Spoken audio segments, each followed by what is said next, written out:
నమస్తే, నేను ఋషి. ప్రస్తుతం నేను అమరావతిలో ఉన్నాను.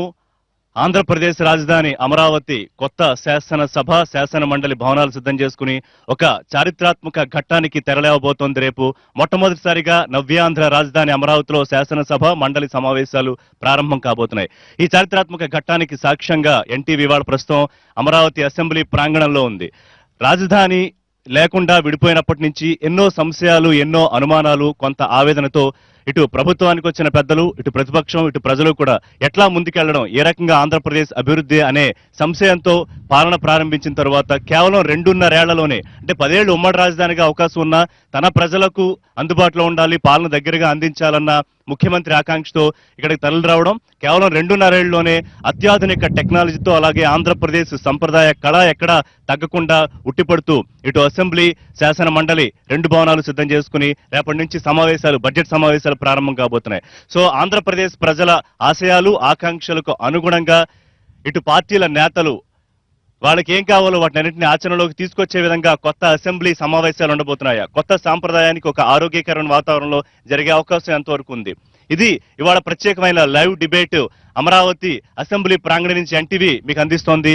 ఇవాళ ఈ ప్రత్యేక లైవ్ డిబేట్ లో నాతో పాల్గొంటున్నారు బొండా ఉమామహేశ్వరరావు గారు, Vijayawada central MLA, Telugu Desam party senior నాయకులు; ముస్తఫా గారు, గుంటూరు ఎమ్మెల్యే, వైఎస్ఆర్సీపీ నాయకులు; గౌతమ్ రెడ్డి గారు, వారు వైసీపీ నుంచి ప్రాతినిధ్యం వహిస్తున్నారు, సీనియర్ అడ్వకేట్ గా ఉన్నారు; మల్లాది విష్ణు గారు, కాంగ్రెస్ ఎమ్మెల్యే, మాజీ ఎమ్మెల్యే, కాంగ్రెస్ పార్టీ సీనియర్ నాయకులు; ప్రభాకర్ చౌదరి గారు, తెలుగుదేశం పార్టీ ఎమ్మెల్యేగా ఉన్నారు, అనంతపురం నుంచి ప్రాతినిధ్యం వహిస్తున్నారు. రైట్, ఉమామహేశ్వర గారు, అంటే నేను ఇందాక చెప్పినట్టుగా ఎన్నో అనుమానాలు, కొంత ఆందోళన, సంశయంతో ఎట్లా ముఖ్యమంత్రి గారు అనేక సందర్భాల్లో చెప్పారు, రాజధాని లేకుండా మనం వచ్చాము, ఎట్లా అభివృద్ధి చెందాలి. మొన్న మాట్లాడుతూ కూడా ఎంతో ఆనందపడ్డారు, పొలాల మధ్యలో ఇవాళ రాజధాని భవనాలు చూస్తుంటే చాలా ఆనందంగా ఉందని. అంటే మొదట వచ్చినప్పటికీ ఇవాళకి మీ అనుభూతి కానీ, ఈ లోపల అసెంబ్లీ కూడా చూసాం మనం, ఏమనిపిస్తుంది మొట్టమొదటి మీ రెస్పాన్స్? ఎన్నో అనుమానాలు కాదు, ఇక్కడ ఎన్నో అవమానాలు పొంది ఇవాళ ఈ రాష్ట్రం ఏర్పడిన తర్వాత అనేకమైనటువంటి ఆందోళనలు. ఎందుకంటే కట్టుబట్టలతో 5 కోట్ల మందిని నడి రోడ్డు మీద ఆ రోజు ఆ ప్రభుత్వాలు తీసుకున్న నిర్ణయం వల్ల ఆంధ్రప్రదేశ్ రాజధాని లేనటువంటి ప్రాంతంగా ఇక్కడ ఉండిపోవాల్సి వచ్చింది.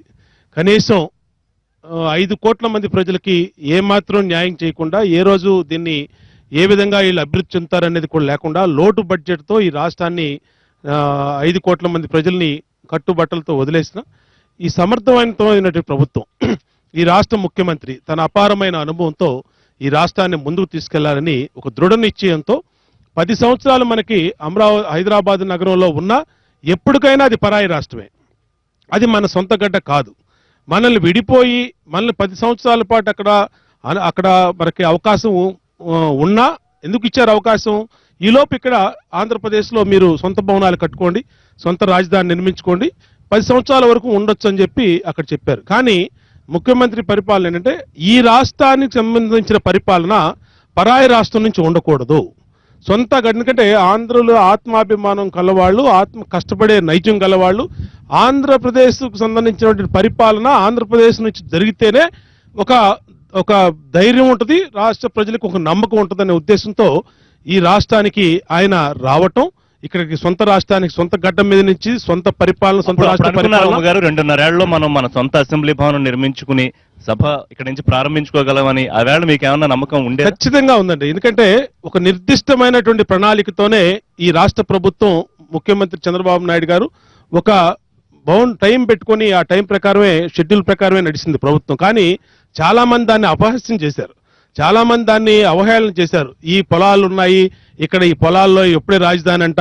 ఇది ఎక్కడ చేస్తారు, ఇక్కడ అది అని. అంటే మొట్టమొదట అమరావతిలో ఆ అసెంబ్లీలో ప్రతిపక్ష నాయకులు కానీ అందరూ ఉన్నాం, కానీ అమరావతి రాజధాని ప్రకటించిన కాడి నుంచి త్వరగా వెళ్దామంటే ఎవరు నమ్మలా. ఎందుకోసం అంటే ఆ రోజున్న పరిస్థితులు, ₹1 ప్రభుత్వ ధనం లేకపోయినా 33,000 ఎకరాలు ప్రాణ సమానంగా చూసుకునే భూమిని ఈ రాష్ట్ర ముఖ్యమంత్రి మీద నమ్మకంతో ఇక్కడ రైతులు, ఈ భూమిని ఇచ్చిన రైతులకి పాదాభివందనం చేస్తున్నారు, సాక్షాత్ ముఖ్యమంత్రి గారు చెప్పారు.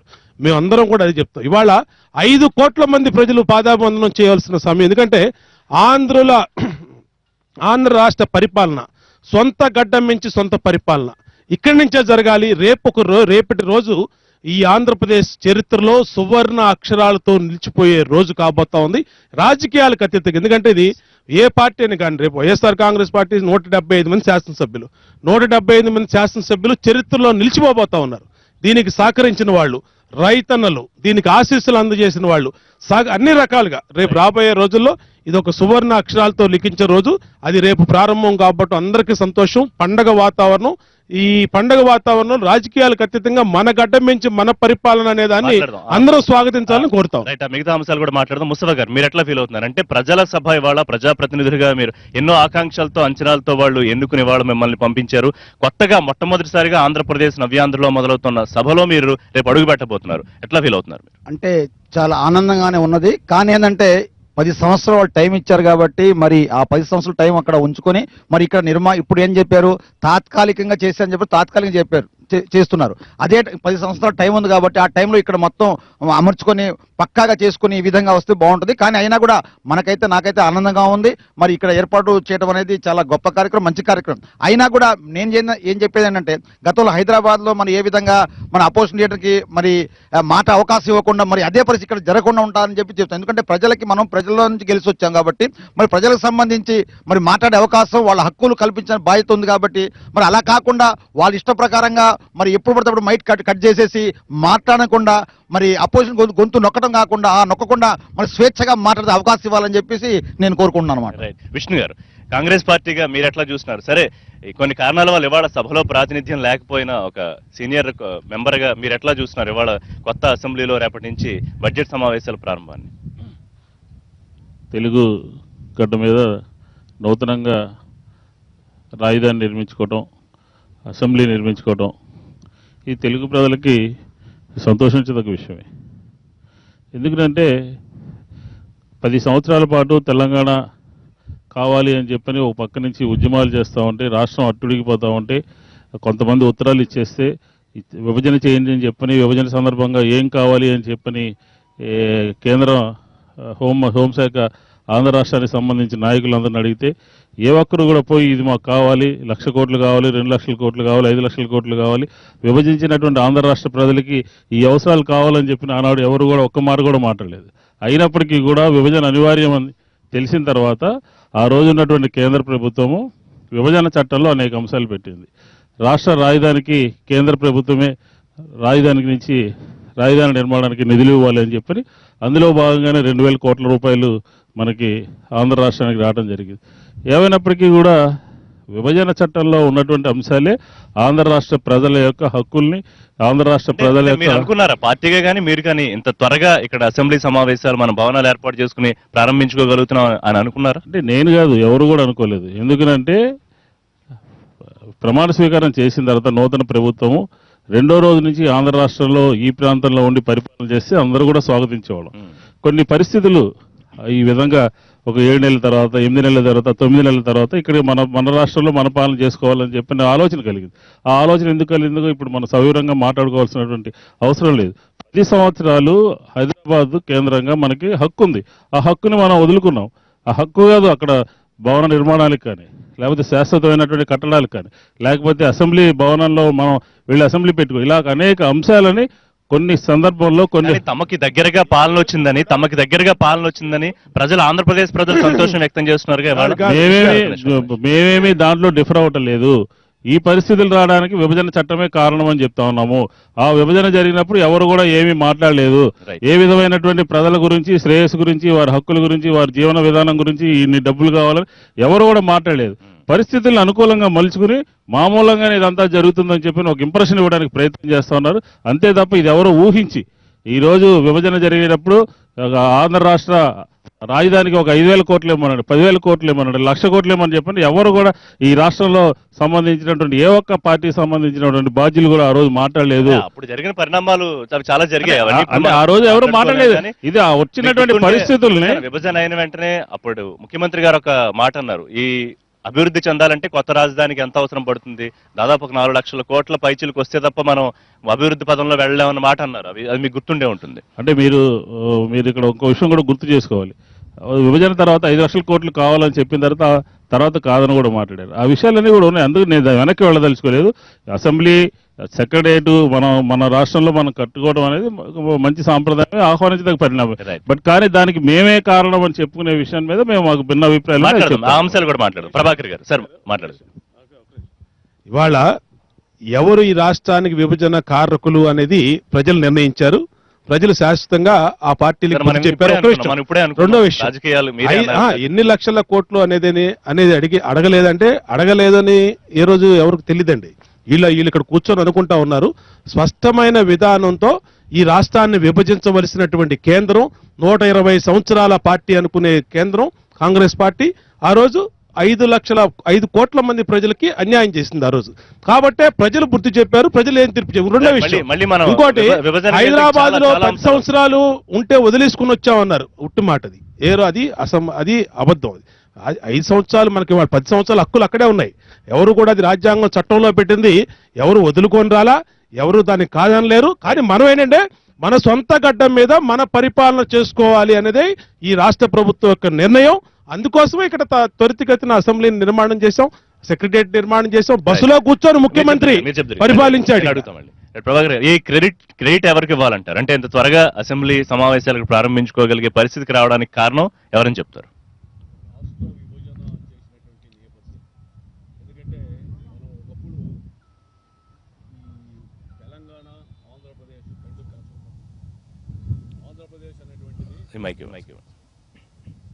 ఆంధ్రప్రదేశ్ అనేటువంటిది సపరేట్ జయాంధ్ర ఉద్యమం వచ్చింది అప్పట్లో. అంటే ఈ యొక్క నవ్యాంధ్రప్రదేశ్ ఏదైతే ఉందో వీళ్ళందరూ కూడా మాకు ఈ ముల్కీ రూల్స్కి వ్యతిరేకంగా తెలంగాణకు వీళ్ళతో విడిపోవాలని చెప్పి ఒకప్పుడు ఉద్యమం చేశారు. అదేవిధంగా తెలంగాణ సపరేట్ కావాలని అనేక ఉద్యమాలు వచ్చాయి. చాలామంది ఆశలు బాశారు. కాలక్రమేణా రాష్ట్రం కలిసి ఉండాలని చెప్పి సమైక్యాంధ్ర ఉద్యమం వచ్చింది. మరి దేశంలో ఎక్కడైనా కలిసి ఉండాలని చెప్పి పోరాటం అనేటువంటిది మనందరూ కూడా తెలిసిందే. ఉద్యమం పెద్ద ఎత్తున నడిచింది. అందరిలో మనోభావాలు దెబ్బతినుకోకుండా విభజన చేయొద్దండి అని చెప్పి చెప్పడం. దానికి కారణం ఏంటంటే హైదరాబాద్లో అభివృద్ధి కానీ పలు రకాలుగా మనం చిదిగిపోతున్నాం. ఆర్థికంగా మనం అప్పులతో మరి బయటపడేటువంటి పరిస్థితుల్లో రేపు మన జీవన విధానంలో కూడా మరి కొత్తగా మార్పు ఏమైనా వస్తుందేమో అనేటువంటి బాధ అందరిలో ఉంది. అనావృష్టి రకరకాల కారణాల వల్ల అలాంటి రాజధాని మనం నిర్మించుకోలేము అనేటువంటిది మనం అదేవిధంగా సైబరాబాద్ కావచ్చు, రకరకాలు కావచ్చు. అలాంటి పరిస్థితుల్లో ముఖ్యమంత్రి గారు ఒకటే చెప్పాడు, విభజన చెయ్యండి కానీ హేతుబద్ధత లేదు అని. గతంలో విభజన చేసినప్పుడు మరి రాష్ట్రం అంటే మాకు 1953లో కర్నూలు రాజధానిగా రాయలసీమ ప్రాంతంలో అక్కడ ఇచ్చి హైకోర్టు ఇక్కడని రకరకాలుగా ప్రయత్నాలు చేసినప్పుడు ఆ రోజు ఆ కూర్చున్నటువంటి ఆ ఒప్పందంలో కానీ ఆ రోజు నీలం సంజీవరెడ్డి గారు, టంగురు ప్రకాశం మంత్రులు గౌతు లచ్చన్న గారు, ఇలాంటి కడప కోటిరెడ్డి, ఇలాంటి ఎంతో మంది కర్నూలు సీతారామరెడ్డి అందరూ కూడా కూర్చొని పలు రకాలుగా నిర్ణయించుకొని రాజధాని కర్నూలులో ఉండాలా, మరి విజయవాడ గుంటూరా అనేటువంటి ఆలోచనతో ఆ రోజు నిర్ణయం తీసుకున్నారు. ఆ రోజు ఎవరిది కేంద్ర ప్రభుత్వం ఒకవేళ సపరేట్గా ఆంధ్ర రాష్ట్రం ఇస్తున్నప్పటికీ కూడా రాజధాని నిర్ణయంలో వాళ్ళు ప్రముఖ పాత్ర, వాళ్ళు ఎవరు కూడా ప్రాధాన్యత కూడా కేంద్రానికి లేదు. ఇప్పుడు రాష్ట్ర రాజధాని నిర్ణయమే చేయకుండా తెలుగు భాష రాని తెలుగు రాష్ట్రాలకు సంబంధించిన లేనటువంటి వ్యక్తులతో విభజన చేయించి ఈ రాజధాని అనేటువంటిది ఎక్కడుండాలో కూడా తెలియకుండా బయట పోమని చెప్పేటువంటి పరిస్థితి 10 సంవత్సరాలు ఉమ్మడి రాజధాని అనేటువంటి ఆలోచన. ముఖ్యమంత్రి గారు ఒకటే ఆలోచించారు. ఎందుకంటే రాష్ట్రం ఎప్పుడైనా విడిపోయింది 10 ఏళ్ల తర్వాత అయినా కూడా మనం రాజధాని నిర్మించుకోవాలంటే కష్టం అవుతుంది. కాబట్టి త్వరితగతిన కనీసం ట్యాక్సెస్ అన్న తర్వాత ఇక్కడ ఈ ప్రాంతంలో ఉన్నటువంటి పౌరులంతా కూడా నా రాజధానిని నిర్మించుకోవాలనేటువంటి ఆలోచనతో ఉన్నటువంటి వ్యక్తులందరినీ కూడా సమీకరించి వాళ్ళందరి యొక్క సహకారం తీసుకొని త్వరితగతిన పూర్తి చేయాలని మేము ఇక్కడికి వచ్చాం. వచ్చిన తర్వాత శాసనసభ కార్యాలయం, ఈ శాసనసభ ప్రాంగణం చూస్తే తాత్కాలిక శాసనసభ అని చెప్పారు. మేము వచ్చిన తర్వాత మేము హైదరాబాద్ లో చూసినటువంటి శాసనసభ ప్రాంగణం ఏదైతే ఉందో దానికంటే అన్ని హంగులతో కూడా చాలా బాగా ఆధునిక సదుపాయాలతో చేశారు. దానివల్ల నిజంగా ఇది శాశ్వత ప్రాతిపదికన ఉంది, తాత్కాలిక ప్రాతిపదిక కాదనేటువంటి భావన కూడా మాలో ఉంది. బట్ శాశ్వత ప్రాతిపదికన చేయాలనే ఆలోచన కూడా ప్రభుత్వానికి ఉంది. కాబట్టి ఇది ఎక్కడా తీసుకునే రీతిలో ఈ యొక్క అసెంబ్లీ ప్రాంగణం ఈ యొక్క సువిశాలమైనటువంటి ప్రదేశంలో నిర్మించడం అనేది ఒక ఘనతగా, చరిత్రగా, ఒక చారిత్రక నేపథ్యంగా కూడా మనం అంతా కూడా ఆలోచించాలి. రైట్, మీ ఫీలింగ్ ఏంటి గౌతమ్ రెడ్డి గారు చూసిన తర్వాత? ప్రస్తుతం మనం అదే ప్రాంగణంలో కూర్చొని మాట్లాడుకుంటున్నాం. ఈరోజు చూస్తున్నటువంటి ఈ విధానం కానీ ఈ శాసన సభ ఈ ప్రాంగణాన్ని పరిశీలన చేసినట్లయితే ఆధునిక కట్టడం మాత్రం వచ్చిందనేటువంటి కనపడతా ఉంది. కానీ కట్టేటువంటి సమయంలో మాత్రం అది కూడా తీసుకోండి. కట్టేటువంటి సమయంలో మాత్రం ఏమాత్రం ఎవరిని కూడా ఇక్కడికి రానికుండా ఇన్ కెమెరా ప్రొసీడింగ్స్ జరిపినటువంటి పద్ధతిలో ఇక్కడ ఈ కన్స్ట్రక్షన్ అనేటువంటి జరిగిందని చూద్దాం, ఈ రకంగా జరుగుతుందో వెరిఫై చేద్దాం అనుకునేటువంటి వాళ్ళని సైతం రానియకుండా కూడా అరెస్ట్ చేసినటువంటిది చూసాం. కానీ శాసనసభ, శాసన మండలి, సెక్రటేరియట్ రావటం మంచిదే, దానేమి తప్పు పట్టేటువంటి పరిస్థితి లేదు. కానీ రావటానికి పద్ధతులు, పరిస్థితులు మాత్రం తోసుకొచ్చినాయి ముఖ్యమంత్రి గారికి. ఉండలేనటువంటి పరిస్థితిలో హైదరాబాద్ నగరం నుంచి బయటికి రావటం అనేటువంటి జరిగింది. ఇన్నోవేటబుల్గా దీన్ని ప్రారంభించడం అనేటువంటి జరిగింది. దానికి కారణం హైదరాబాద్ నగరంలో నాది, నేనే పోలీస్ స్టేషన్లో పెట్టగలను, నేనే ఏదైనా రాజ్యం వెళ్ళగలను, 10 సంవత్సరాలు నాకు ఉందని ధీటుగా చెప్పినటువంటి చంద్రబాబు నాయుడు గారు ఇవాళ ఒక అడుగు వెనక్కేసి ఈ ప్రాంతానికి వచ్చేయాలని రావడానికి మనం చూస్తున్నాం. ఆనాడు జరిగినటువంటి కేసులు, ఓటు నోటు కేసు అనేటువంటి దాని నుంచే బయటకు వచ్చి ఇక్కడ చేశారు. ఏదైనా ఎలా వచ్చినా కానీ కూడా ఇక్కడ పెట్టారు, ఇక్కడ ప్రారంభిస్తున్నారు రేపు. కాబట్టి దాన్ని స్వాగతించాల్సినటువంటి బాధ్యత ఉన్నది. పోతే దీనిలో ఇదైతే మేమైతే పరిశీలన అయితే చేయలా, మా ఎమ్మెల్యేలు కూడా అక్కడికి వచ్చి చూసినటువంటిది, చూడటానికి అవకాశం కూడా కలగలా. ఏ కట్టడం ఏ రకంగా జరిగింది అనేటువంటిది, దాన్ని జరిగేటువంటిది దానిలో ఒకవేళ ఏదైనా కమిటీ ఉండి వెరిఫై చేస్తే అది వేరే సంగతి. దాన్ని గురించి చూస్తే కనుక ఏదైనా ఇది తాత్కాలికం. రైట్. ఈ తాత్కాలికం పర్మనెంట్ చేయటానికి ఏ రకమైనటువంటి పద్ధతిలో, ఏ రకమైన కట్టడాలు, ఏ నిర్మాణం చేస్తారు అనేటువంటిది వేచి చూడాల్సినటువంటి అవసరం ఉంది. ఏదైనా పరిపాలన ఇక్కడి నుంచి సాగటం మంచిది. దీంతో పాటుగా హైకోర్టు కూడా వస్తే బాగుంటుంది అనేటువంటిది అని అనుకున్నాం. దీనికి ప్యారలల్గా కూడా ఉంటుంది, న్యాయాన్ని కూడా పరిరక్షించేటువంటి పద్ధతిలో ఉంటుంది. దాన్ని మాత్రం విస్మరించేటువంటి ఇవాళ మనకు కనపడతా ఉంది. ఇప్పటికైనా దాన్ని కూడా తాత్కాలికమైన తీసుకొచ్చినా, గుంటూరులో ఉండేటువంటి బిల్డింగ్స్ అన్నా వాడుకున్నా, నాగార్జున యూనివర్సిటీకి సంబంధించినటువంటి బిల్డింగ్స్ వాడుకున్నా, హైకోర్టు కూడా ఇక్కడికి కనుక వచ్చినట్లయితే చాలా సుపరిపాలన జరగడానికి వీలు పడతా ఉంటుంది అనేటువంటి. రైట్ అమ్మగారు. సరే, అరే మహానగర నిర్మాణానికి తలపెట్టారు, అదొక వైపున కార్యక్రమాలు జరుగుతూ ఉండగా సరే తాత్కాలికంగా సెక్రటేరియట్ కానివ్వండి, అసెంబ్లీ కానీ నిర్మించుకున్నారు. అయితే ఏదైనా కారణాలు కానివ్వండి, 2014లో అధికారంలోకి మీరు వచ్చిన తర్వాత ఇటు అధికార పక్షానికి ప్రతిపక్షానికి మధ్య కొంత ఉప్పు నిప్పు లాంటి వాతావరణం మనం గతంలో చూసాం. కానీ ఇవాళ కొత్తగా సొంతంగా ఈ రాష్ట్రంలో మొదలవుతున్న మొదటి సభల్లో కొంత ఒక ఆరోగ్యకరమైన వాతావరణం తేవడానికి ఇటు అధికార పక్షంగా మీరు ఎంతవరకు ప్రయత్నించే అవకాశం ఉంటుంది? అంటే ఇక్కడ 2 విషయాలు రిషి గారు. గతంలో వైఎస్ రాజశేఖర రెడ్డి గారు ఉండేవాళ్ళు. 10 సంవత్సరాల పాటు కాంగ్రెస్ పార్టీ అధికారంలో ఉంది. గతంలో 9.5 సంవత్సరాలు ముఖ్యమంత్రిగా చేసినటువంటి చంద్రబాబు నాయుడు గారు 10 సంవత్సరాలు ప్రతిపక్ష నాయకుడిగా ఉన్నాడు. అంటే ఒక అనుభవం కలిగినటువంటి వ్యక్తులు అధికారంలో ఉన్నా, ప్రతిపక్షంలో ఉన్నా ఏ విధంగా ఉంటుందో ఆ సభలు చూసాం. ఇది రాజశేఖర రెడ్డి గారు కానీ, రోసీ గారు కానీ, కిరణ్ కుమార్ రెడ్డి గారు. ఇవాళ ఆ అనుభవం లేనటువంటి వ్యక్తులు, తొలిసారి శాసనసభలోకి వచ్చినటువంటి వ్యక్తులు ప్రతిపక్ష పార్టీల్లో ఉన్నారు. ఇప్పుడు వీళ్ళ భాష ఏంటంటే ఎంతసేపు జైళ్లు, కేసులు, సిబిఐ, కోర్టులు. ఎందుకంటే పాపం 16 నెలలు జైల్లో ఉండటం కానీ, 12 కేసుల్లో ముద్దాయిలు అవటం కానీ, ఇవాళకి 10 శుక్రవారం కోర్టులకు వెళ్ళటం కానీ, ఇవన్నీ పాపం అక్కడ ఉన్నటువంటి ప్రతిపక్ష నాయకుడికి ఉన్నటువంటి పరిధులు, పరిస్థితులు. దానివల్ల ఏంటంటే ఎంతసేపు అధికార కాంక్షతో రేపు సీఎం అయిపోతాను, ఎల్లుండి సీఎం అయిపోతాను అనే పరిస్థితుల్లో చాలా విధాలుగా అసెంబ్లీలో మాట్లాడటం వల్ల ఈ గతంలో జరిగిన సమావేశాల్లో అనేకమైన పరిస్థితులు కనబడి మేమేం చెప్తున్నామంటే ఎప్పుడూ కూడా ఒక పొరపాటో, ఒక తొందరపాటో జరిగినప్పుడు సరిదిద్దుకోవాలి. ఇప్పటికైనా సరే రాజశేఖర రెడ్డి గారు ముఖ్యమంత్రిగా ఉన్నప్పుడు ప్రతిపక్ష నాయకుడిగా చంద్రబాబు నాయుడు గారు ఉన్నారు. అవి చూడండి ఎలా ఉన్నాయో, ఎలాగ హుందాగా జరిగినాయో. ఏదో 1-2 ఇన్సిడెంట్ తప్పితే ఏ రోజు కూడా ఎక్కువ రోజులు జరగల. తర్వాత అంతకుముందు ప్రెసిడెంట్లు చూడండి, ఏదంటే పొచ్చలపల్లి సుందరయ్య గారు కానీ, గతుల లచ్చన్న గారు కానీ, వెంకయ్య గారు కానీ, అనేక మంది మహానుభావులు అధికారంలో ఉన్నారు, ప్రతిపక్షంలో కూర్చున్నారు, ఎంతో మంది ఉన్నారు. ఎన్టీ రామారావు కానీ. నేనేమంటున్నానంటే ఈ గడ్డ మీద అయినా సరే సొంత గడ్డ మీద సొంత పరిపాలన, ఇది సుపరిపాలన కావాలి. ఇది 175 మంది వాళ్ళు కొత్తగా వచ్చారనుకున్నా మీరందరూ చాలా మంది మీ వైపు అనుభవం ఉన్న వాళ్ళు ఉన్నారు కదా, వాళ్ళ వైపు ఉన్నారు. అనుభవం అధికార పక్షం బాధ్యత కూడా ఉంటుంది కదా, అనుభవం కలిగిన వాళ్ళు వాళ్ళ వైపు కూడా ఉన్నారు. ఒక ప్రతిపక్ష నాయకుడు తప్పితే చాలా మంది శాసనసభ్యులు వాళ్ళలో 4 సార్లు 5 సార్లు 7 సార్లు ఎన్నికైన వాళ్ళు ఉన్నారు, మంత్రులుగా పనిచేసిన వాళ్ళు ఉన్నారు. అది కాదు నేను చెప్పేది.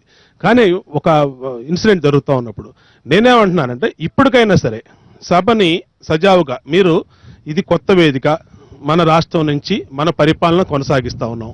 దీన్ని 175 మంది శాసనసభ్యులు ఎన్నోసార్లు ఒక బిజినెస్ బిఎస్సి సమావేశంలో ఒక డిసిషన్ తీసుకున్నారు.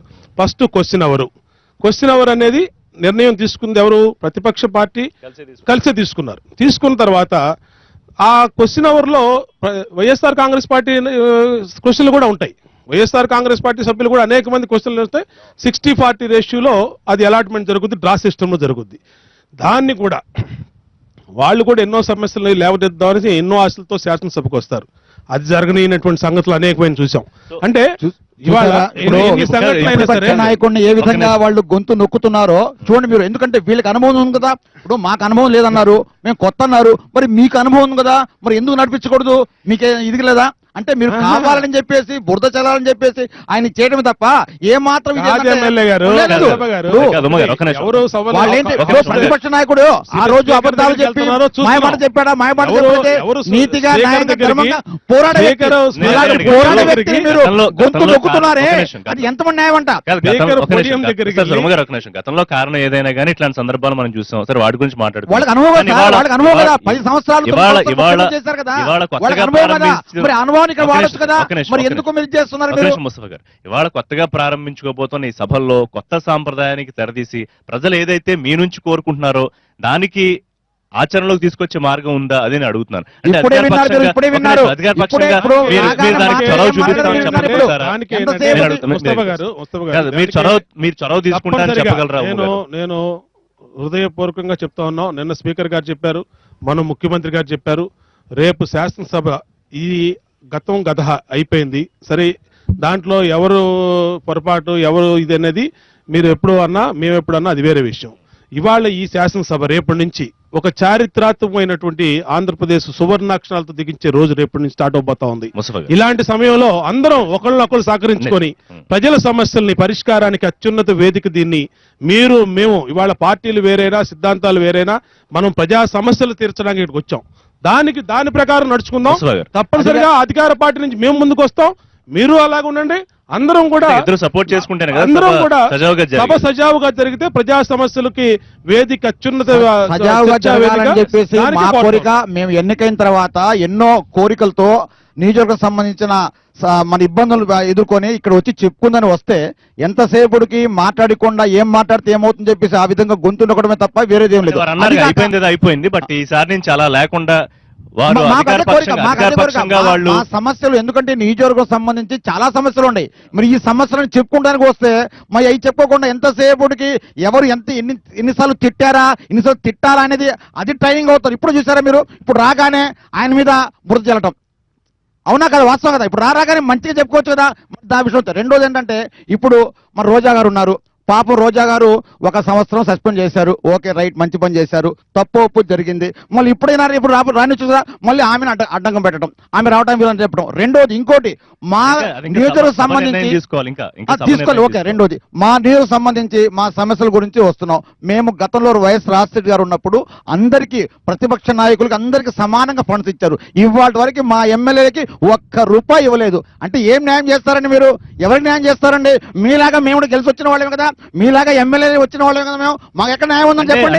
అంటే వీళ్ళలో న్యాయం అనేది లేదు, ధర్మం లేదు. క్లియర్ గా ఇప్పుడు ఎన్టీవీ లైవ్ మొత్తం ఆంధ్రప్రదేశ్ ప్రజలందరూ చూస్తున్నారు. వాళ్ళకి ఏం చెప్పదలుచుకున్నారు? మళ్ళీ అవే సంప్రదాయాలు అవే పద్ధతులు కొనసాగుతాయా, లేదు. లేకపోతే ఒక సుహృద్భావ వాతావరణంలో కొత్త రాజధానిలో అమరావతిలో మొట్టమొదటి శాసనసభ జరుగుతుందని ఏమన్నా భరోసా మీ వైపు నుంచి ఇవ్వగలుగుతారా? మా వైపు నుంచి 100% ఇస్తాం. మాకు కావాల్సిందంటే సమస్యలు పరిష్కరించేయాలా. మా నియోజకవర్గం సంబంధించి ప్రజలు ఎంతో ఆశతో ఓట్లేసి ఎమ్మెల్యే గెలిపిస్తే ఇతను ఏదో చేస్తాడని చెప్పేసి ఆ విధంగా గెలిపించారు.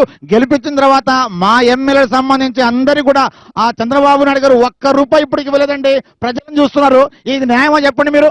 ఎంతమంది న్యాయం అండి? మీలాగా పొరుగు రాష్ట్రాలు కానీ ఇతరంతా చూసినప్పుడు మనం ఎక్కువ రోజులు శాసనసభను పెట్టాలి, ఎన్ని దినాలు పెట్టాలనేటువంటిది మా అభిప్రాయం ఏంటంటే ప్రజాధనం అనే 1 గంటకి 6 లక్షలు మనం వినియోగిస్తున్నాం అనేది ఒక సందర్భంలో బయటకు వచ్చింది. శాసనసభ సమావేశాల్లో కానీ ఈ సభల వల్ల ప్రజాధనం వ్యయం చేస్తున్నామని.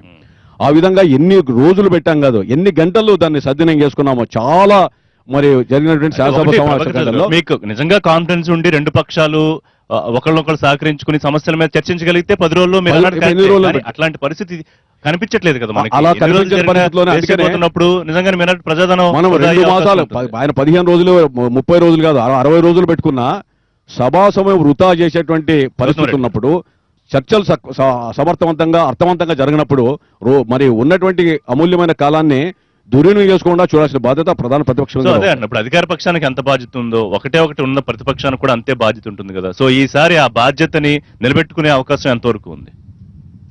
నేను ప్రజలంతా చాలా కీన్ గా అబ్జర్వ్ చేస్తున్నారు. ఈసారి కొత్త సభలో మరి సమావేశాలు అలా జరుగుతాయి, పాత మళ్ళీ అరుచుకోవడాలు, ఈ బెంచ్లు ఎక్కడాలు, టేబుల్ ఎక్కడాలు, కాగితాలు వేయడాలు అట్లాంటివి చూడకూడదు అనుకుంటున్నారు. నేను కూడా అనేదేనండి, అసలు యాక్చువల్గా సభా సాంప్రదాయాలు మర్యాదలు ఏ రకంగా పాటించాలి చూపించాలి అనేది అధికార పార్టీ చూపించాలి. ఫస్ట్ ఏం మాట్లాడుతున్నారు ప్రతిపక్షం అనేటువంటిది వినాల్సినటువంటి బాధ్యత ఉంది. ఆ వినేటువంటి ఓపిక కూడా ఉండాలి. ఆ ఓపిక కూడా నశించేటువంటి పద్ధతిలో కూర్చోమనంటాం, మైక్ కట్ చేయటం అనేటువంటి సాంప్రదాయాలు గతంలో జరిగినాయి. ఇప్పుడైనా ఏం చెప్తారు అనేటువంటిది వింటే ఏం సమాధానం వస్తుందో బానే ఉంటుంది.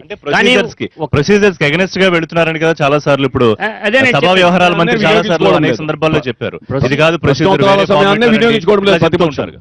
ఇప్పుడు ఏదో బిఎస్సీలో మాట్లాడి దాన్ని మార్చాము అనేటువంటి చెప్తున్నారు. అందరూ గనక ఒప్పుకొని చేసినట్లయితే అదే చట్టం అవుతుంది, దాన్నేమి ఎవరు క్వశ్చన్ చేసే పరిస్థితే ఉండదు. కానీ ఇవాళ కొత్త శాసనసభలో అడుగిడుతున్నటువంటి సమయంలో విషపు బొట్లు మాత్రం వేయకండి, ప్రతిపక్షాల గొంతు నొక్కకండి, వారి ప్రజా సమస్యల్ని లేవనెత్తి ప్రజల ముందు శాసనసభలోనూ చూపించేటువంటి వాటిని శ్రద్ధగా వినండి. వినిన తర్వాత డెసిషన్ తీసుకోండి. అదే కానీ సభల సమావేశాల్లో ముఖ్యమంత్రి గారు ఒక మనిషి ఒక ఆడ ఎమ్మెల్యేని నేను చూస్తుంటే జుగుప్సాకరంగా ఉంది, నేను చూడటానికే వీల్లేదు అనేటువంటి పద్ధతిలో అపోజిషన్ పార్టీ ఎమ్మెల్యేలకి ఎక్కువ ఫండ్స్ ఇస్తున్నట్టుగా ఉన్నారు, ఇవ్వటానికి వీల్లేదు అనేటువంటి సభల్లోనే ముఖ్యమంత్రి గారు మాట్లాడుతూ ఉన్నారంటే మీరు అన్నట్టుగా కొత్త సాంప్రదాయాలకి తెరతీస్తారా, వాళ్ళ గొంతు నొక్కకుండా ఉంటారా, వాళ్ళని ఏం చేస్తారు అనేటువంటి కూడా చూడాలి కదా మనం. ఇవి వచ్చినాయి కాబట్టి ఈ డౌట్స్ అన్ని మా దగ్గర ఉన్నాయి. అందుకని చెప్తున్నాం, మేము చెప్పే సభా సాంప్రదాయాలకు సంబంధించినటువంటి దానిలో మంచితనంగా కలివిడిగా అపోజిషన్ కూడా కలుపుకుని వెళ్ళేటువంటి పద్ధతిలో వెళ్ళమనండి. సౌహృద్భావంలో జరగాలి. మనకేమీ ఇబ్బంది ఏం లేదు, దానికి ఏమీ నష్టమేం లేదు. కానీ ఇవాళ జరుగుతున్నటువంటి విధానం మనం చూస్తా ఉన్నాం, మీరు గతంలో చూస్తున్నారు. ఇవాళ జరగకుండా ఉండాలి అని అంటున్నాం. అందుకే చెప్తున్నాం, కొత్త దానిలో కొత్తగా తీసుకుని ఈ రాష్ట్రానికి రావాల్సిన 1,98,000 కోట్ల రూపాయలు రైట్ రాయల్గా విభజన చట్టం ద్వారా రావాలి, అది తెప్పించండి. ఏదైతే రాష్ట్ర కేంద్ర ప్రభుత్వాలు ఒప్పుకున్నాయో, రాష్ట్ర ప్రభుత్వం తీర్మానం చేసిందో స్పెషల్ స్టేటస్ అనేటువంటిది ఏదైతే ఉందో దాన్ని తీసుకురండి, దాన్ని వచ్చేటువంటి మార్గం ఎతకండి అనేటువంటిది మాట్లాడుతున్నాం. దానికి గాను మా యొక్క సహకారం తీసుకోండి. ప్రతిపక్షం ఇవ్వకపోతే ఒకటే ఎలా ఉంటుంది, మీరే ముఖ్యమంత్రి గారు ముందుంటే వెనక మేము ఉంటాం, హోదా కావాలి అని అన్నా హోదాకి వెనకే మేము ఉంటాం, మీరే నాయకత్వం వహించాలని రకమైన తీసుకురమ్మని చెప్తున్నాం. ఇచ్చింది తీసుకుందాం, రాంది తెచ్చుకుందాం అనేటువంటి భావనతో ప్రభుత్వం పోతా ఉంది. హోదా కోసమే హోదా కోసమే నిరీక్షిస్తూ పోతూ ఉంటే అభివృద్ధి కుంటుపడుతుంది. ప్రజల నమ్మకాన్ని వమ్ము చేసిన వాళ్ళు అవుతాం. మీరైనా మేమైనా ప్రజలకు జవాబుదారిగా ఉండాలి కాబట్టి చేసే పని చేస్తాం. కావాలంటే సమిష్టిగా ఆంధ్రప్రదేశ్ ప్రయాణమే ఆంధ్రప్రదేశ్ ప్రయాణమే లోటు బడ్జెట్ తో ప్రారంభమైంది. మనకి రెవెన్యూ లోటు దాదాపు 16,000 కోట్లు. సరే, దానికి లెక్కలు కేంద్రం చెప్పే లెక్కలకి మీరు చెప్పిన లెక్కలకు కొంత తేడా ఉందండి. అయితే ఈసారి బడ్జెట్ సమావేశాల్లో ఎలా ఉండబోతాయి అనేది మీ అంచనా ఎలా ఉంది? కేటాయింపులకు సంబంధించి గత బడ్జెట్ లో కేటాయించిన వాటిని ఎంతవరకు రీచ్ అవ్వగలిగారు? అంటే ఒకటండి, ఇవాళ బడ్జెట్లో గతంలో ఉన్న బడ్జెట్ కానీ ఇవాళ రేపు ప్రవేశపెట్టబోయే బడ్జెట్ కానీ పూర్తిగా ఒక అపారమైన అనుభవం కలిగినటువంటి యనమల రామకృష్ణ గారు ప్రవేశపెట్టారు. గతంలో కూడా అంటే ఆయన సుదీర్ఘంగా ఫైనాన్స్ మినిస్టర్గా పనిచేశారు, స్పీకర్గా పనిచేశారు. ఇప్పుడు కూడా ఆయనే ప్రవేశపెట్టబోతా ఉన్నారు. ఇవాళ ప్రతి రూపాయి నిధుల్ని కూడా సద్వినియోగం చేస్తూ మనకు రావాల్సినటువంటి కేంద్ర నిధులు కానీ, లేదంటే విభజన చట్టంలో, లేదంటే స్పెషల్ ప్యాకేజీలో ఉన్నటువంటి ఎక్స్టర్నల్ ఎయిడెడ్ ప్రాజెక్ట్స్ కానీ, సెంట్రల్ ఎయిడెడ్ ప్రాజెక్ట్స్ కానీ, అలాగే కేంద్ర ప్రభుత్వం నుంచి రావాల్సిన నిధులు కానీ ఒక్క నయా పైసా వదలకుండా తీసుకొస్తా ఉన్నాం. దాన్ని సద్వినియోగం చేస్తా ఉన్నాం. ఇవాళ లోటు బడ్జెట్లో ఆనాటి కాంగ్రెస్ ప్రభుత్వం 16,500 కోట్లు ఎస్టిమేట్ వేస్తే దాన్ని కూడా తీసుకురావడానికి అన్ని రకాలుగా నిరంతరం ప్రయత్నిస్తాం. ఇవాళ 8,000 కోట్లు ఇచ్చింది, కొంత ఇచ్చింది, ఇంకా రావాలి. మేమేం చెప్తున్నామంటే మిత్రపక్షమైనా సరే కేంద్రాన్ని నిరంతరం ఒత్తిడి తీసుకొస్తా ఉన్నాం, నిరంతరం పోరాడుతా ఉన్నాం. కానీ కేంద్ర ప్రభుత్వంతో ఘర్షణ పెట్టుకొని పూర్తిగా ఆంధ్రప్రదేశ్ అభివృద్ధిని ఆపుకునే మూర్ఖపు స్థితిలో ఈ ప్రభుత్వం లేదు.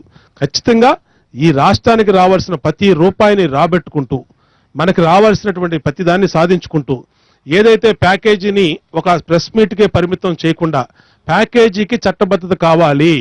ఇవాళ 1,50,000 కోట్ల 1,00,000 కోట్ల 70,000 కోట్ల ఎంతైతే మనకి న్యాయబద్ధంగా లేదా ఎక్స్టర్నల్ ఎయిడ్ ప్రాజెక్ట్స్ లో కానీ ఏదైతే మనకి స్పెషల్ స్టేటస్ కన్నా మనకి ఎక్కువ ఇస్తామని కేంద్రం చెప్పిందో ప్రతి దాన్ని కూడా చట్టబద్ధత కల్పించి ముస్తఫా గారు, ఇందులో పెద్దగా చట్టబద్ధత సాధిస్తాం. డిఫర్ అవ్వాల్సిన అవసరం ఏం లేదనుకుంటున్నాను మీకు కూడా. ఎందుకంటే మనకి వచ్చేది ఖచ్చితంగా అడుగుతాం, కాకపోతే రావాల్సిన దానికోసం పోరాడుతాం. ఇదే కదా మొదటి నుంచి ప్రభుత్వం చెప్తోంది. లేదండి, గతంలో ఏం చెప్పుకుని, ఎందుకంటే మన కోసం అడుగుతున్నామండి, రాష్ట్రం కోసం అడుగుతాం. ఇవాళ రాష్ట్రం పరిస్థితి ఎట్లా ఉంది చూడండి, ఎక్కడ చూసినా ఘోరమైన పరిస్థితి, రాష్ట్రం నలుమూలలు కూడా వర్షాలు లేక రకరకాల పరిస్థితులు ఉన్నాం. అలాంటి పరిస్థితుల్లో మనం ప్రత్యేక హోదా ఉంటే ఏదైనా సాధించడానికి బాగుంటుందని చెప్పి అడుగుతాం తప్ప వేరే ఇప్పుడు అడగకపోతే అమ్మని అన్నం పెట్టడం మనం అడగారా, పోరాడాలా? కానీ లేదు అని చూడకుండా ఏదో లేదు అని మనం చాలా స్పష్టంగా కేంద్ర ప్రభుత్వం ఏమంటే గతంలో చెప్పేసరికి చెప్పిన 10-15 సంవత్సరాలు చెప్పింది అదే ఇవ్వలేదు. ఇవాళ వీళ్ళు ఏమి ఇస్తారు, ఏం చేస్తారు చెప్పండి. అంటే ఇది మాటల గారిలా కనబడుతుంది తప్ప ఇచ్చేటట్టు ఏం కనబడలేదు. ఎందుకంటే గతంలో వాళ్ళు తీర్మానం చేశారు కదా, 15 సంవత్సరాలు ఇది కావాలని చెప్పారు, ప్రతి హోదా కావాలన్నారు. ఇవాళ 15 లేదు, 10 లేదు, 5 లేదు, ఓన్లీ ప్యాకేజ్ అంటున్నారు. ప్యాకేజ్ ఏం చేసుకుంటారండి? మాట్లాడతాం. బడ్జెట్ సమావేశాలు కదా, బడ్జెట్ మీద మీ అంచనా ఏంటి? అంటే ఎట్లా ఉంటుంది గతం దాన్ని దీన్ని కంపేర్ మనకైతే అండి ఆంధ్ర రాష్ట్రం బాగుండాలి, ఆ బాగున్న కోరిక. కానీ బడ్జెట్ లో పెడుతున్నారు. కానీ ఒకటి చిన్న చెప్తానండి, గతంలో మైనార్టీ సంబంధించి 340 కోట్లు పెట్టారు. 340 కోట్లు 200 కోట్లు ఖర్చు పెట్టారు, 160 కోట్లు మిగిల్చారు. మరి అదే విధంగా 700 కోట్లు పెట్టారు పోయినసారి. మరి 700 కోట్లు మరి ఎంత ఖర్చు తెలియదు. అంటే పేరుకు మాత్రం బడ్జెట్ లో కోట్లు 100 కోట్లు పెడుతున్నారు, కానీ ఆ ఖర్చు అనేది రావట్లేదు. కానీ అది ఏం జరుగుతుందో అనేది రేపు చూడాలి, వేచి చూడాలి. ఏం జరుగుతుందో, మరి ఏం చేయబోతున్నారు, ఎట్లా చేయబోతున్నారు అనేది అది వేచి చూడాలి. మొట్టమొదటిసారి ఈ భారతదేశంలోనే ఉంది. ఇప్పుడు ఇలాంటి ప్లాన్లన్నీ చేయాలి కదా. ఇప్పుడు మైనార్టీ సంబంధించి మైనార్టీ కూడా కార్పొరేషన్ ఏర్పాటు చేయాలా. అంటే వీళ్ళు మాటలు మాత్రం ఎన్నో చెప్తున్నారు, మేము పేదవాళ్ళు అది చేస్తాం, ఇది చేస్తాం, లేదా ఎన్ని 100 కోట్లు 1000 కోట్లు పెడుతాం చెప్తున్నా, కానీ అది ఆచరణ మాత్రం రావట్లేదు అనమాట. ప్రతిపక్షం మీద విమర్శ కూడా, నిర్మాణాత్మకమైన సూచనలు సలహాలు కూడా ఇవ్వలేకపోతోంది అనే విమర్శ తీసుకోవట్లేదండి. ఇప్పుడు ఇవ్వటా రెడీగా ఉన్నా అరే మాట్లాడటానికి అవకాశం ఇవ్వట్లేదు. అరే వాళ్ళు ఎందుకో టెన్షన్ పడుతాం, వాళ్ళకి అర్థం కావట్లేదు. మాట్లాడి ఏం వింటాడో ఏం చెప్తాడో విందాం అనేది వాళ్ళు లేదు. అది ఉన్నప్పుడు ఎట్లా చెప్పండి. అసలు వినే ఓపిక లేకపోతే కానీ, అంటే ప్రెస్ మీట్ లో అన్నా చెప్పొచ్చు, కనీసం దాన్ని మీరు పట్టించుకోవాలిగా. సముచితమైనటువంటి సలహా ఎప్పుడైనా ఒక్క అంశం మీద ఇచ్చారా? ఒక సద్విమర్శ ఎప్పుడైనా చేశారా? మీరు చెబితే సార్ ఇప్పుడు మైనార్టీల సంక్షేమం మీకు అనుభవం ఉంది, మీకు అనుభవం ఉంది కాబట్టి మా మాట వినండి. మీకు 10 సంవత్సరాల అనుభవం ఉంది, మాకు అనుభవం లేదు.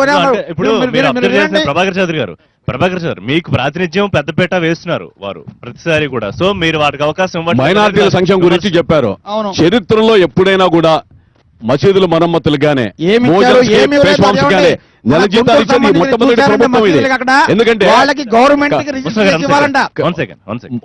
మోజాన్స్ కి పేష్మాములకి జీతాలు ఇస్తున్నాం, మేము ఇస్తున్నాం. 10 మందికి ఇచ్చారు, 10 మందికి కాదు. మీరు మొత్తం రేపు కావాలంటే మీరు ప్రశ్న ఓవరాల్ గా తర్వాత ప్రభుత్వం మాత్రం బాగా చెప్తుంది, మాటలు మాత్రం ఎక్కడ తగ్గట్లేదండి. ఒకటి కానీ మసీదు రిజిస్టర్ చేసి మీరు ఆలోచించాలా, అప్పుడు వాళ్ళు మసీదు ఇస్తారంట. సో ప్రభాకర్ చౌదరి గారు అన్నట్టు ఒకవేళ అలాంటి లోపాలు ఉంటే జీరో ఓవర్లు అడగండి. ఎంతసేపటికి గొంతు నొక్కటో, ప్రతిపక్షం వాళ్ళు మాట్లాడకూడదు, ప్రతిపక్షం ఉండకూడదు, వాళ్ళు మీ ఆఫీస్ లోనో బయట సమస్య పరిష్కారం కావాలా, మీ వాయిస్ మీరు చెప్పచ్చు. చెప్తున్నా కదా, చెప్పిన ఎక్కడండి వాళ్ళ ఇష్టానుసారంగా ఏ విధంగా ఆ విధంగా ముందుకెళ్తారు తప్ప ప్రతిపక్షం మాట విందాం, మాకు అనుభవం ఉంది అంటే మాకు బాగా అనుభవం ఉంది కాబట్టి చెప్పినట్టు వినాలని చెప్పి వాళ్ళు ముందుకెళ్తారు. సార్ ఇప్పుడు ఇది బహుశా 4వ బడ్జెట్ అనుకుంటాం మనం. ప్రతి బడ్జెట్లోనూ కూడా ఘనంగా కేటాయింపులు చూపిస్తా ఉన్నారు.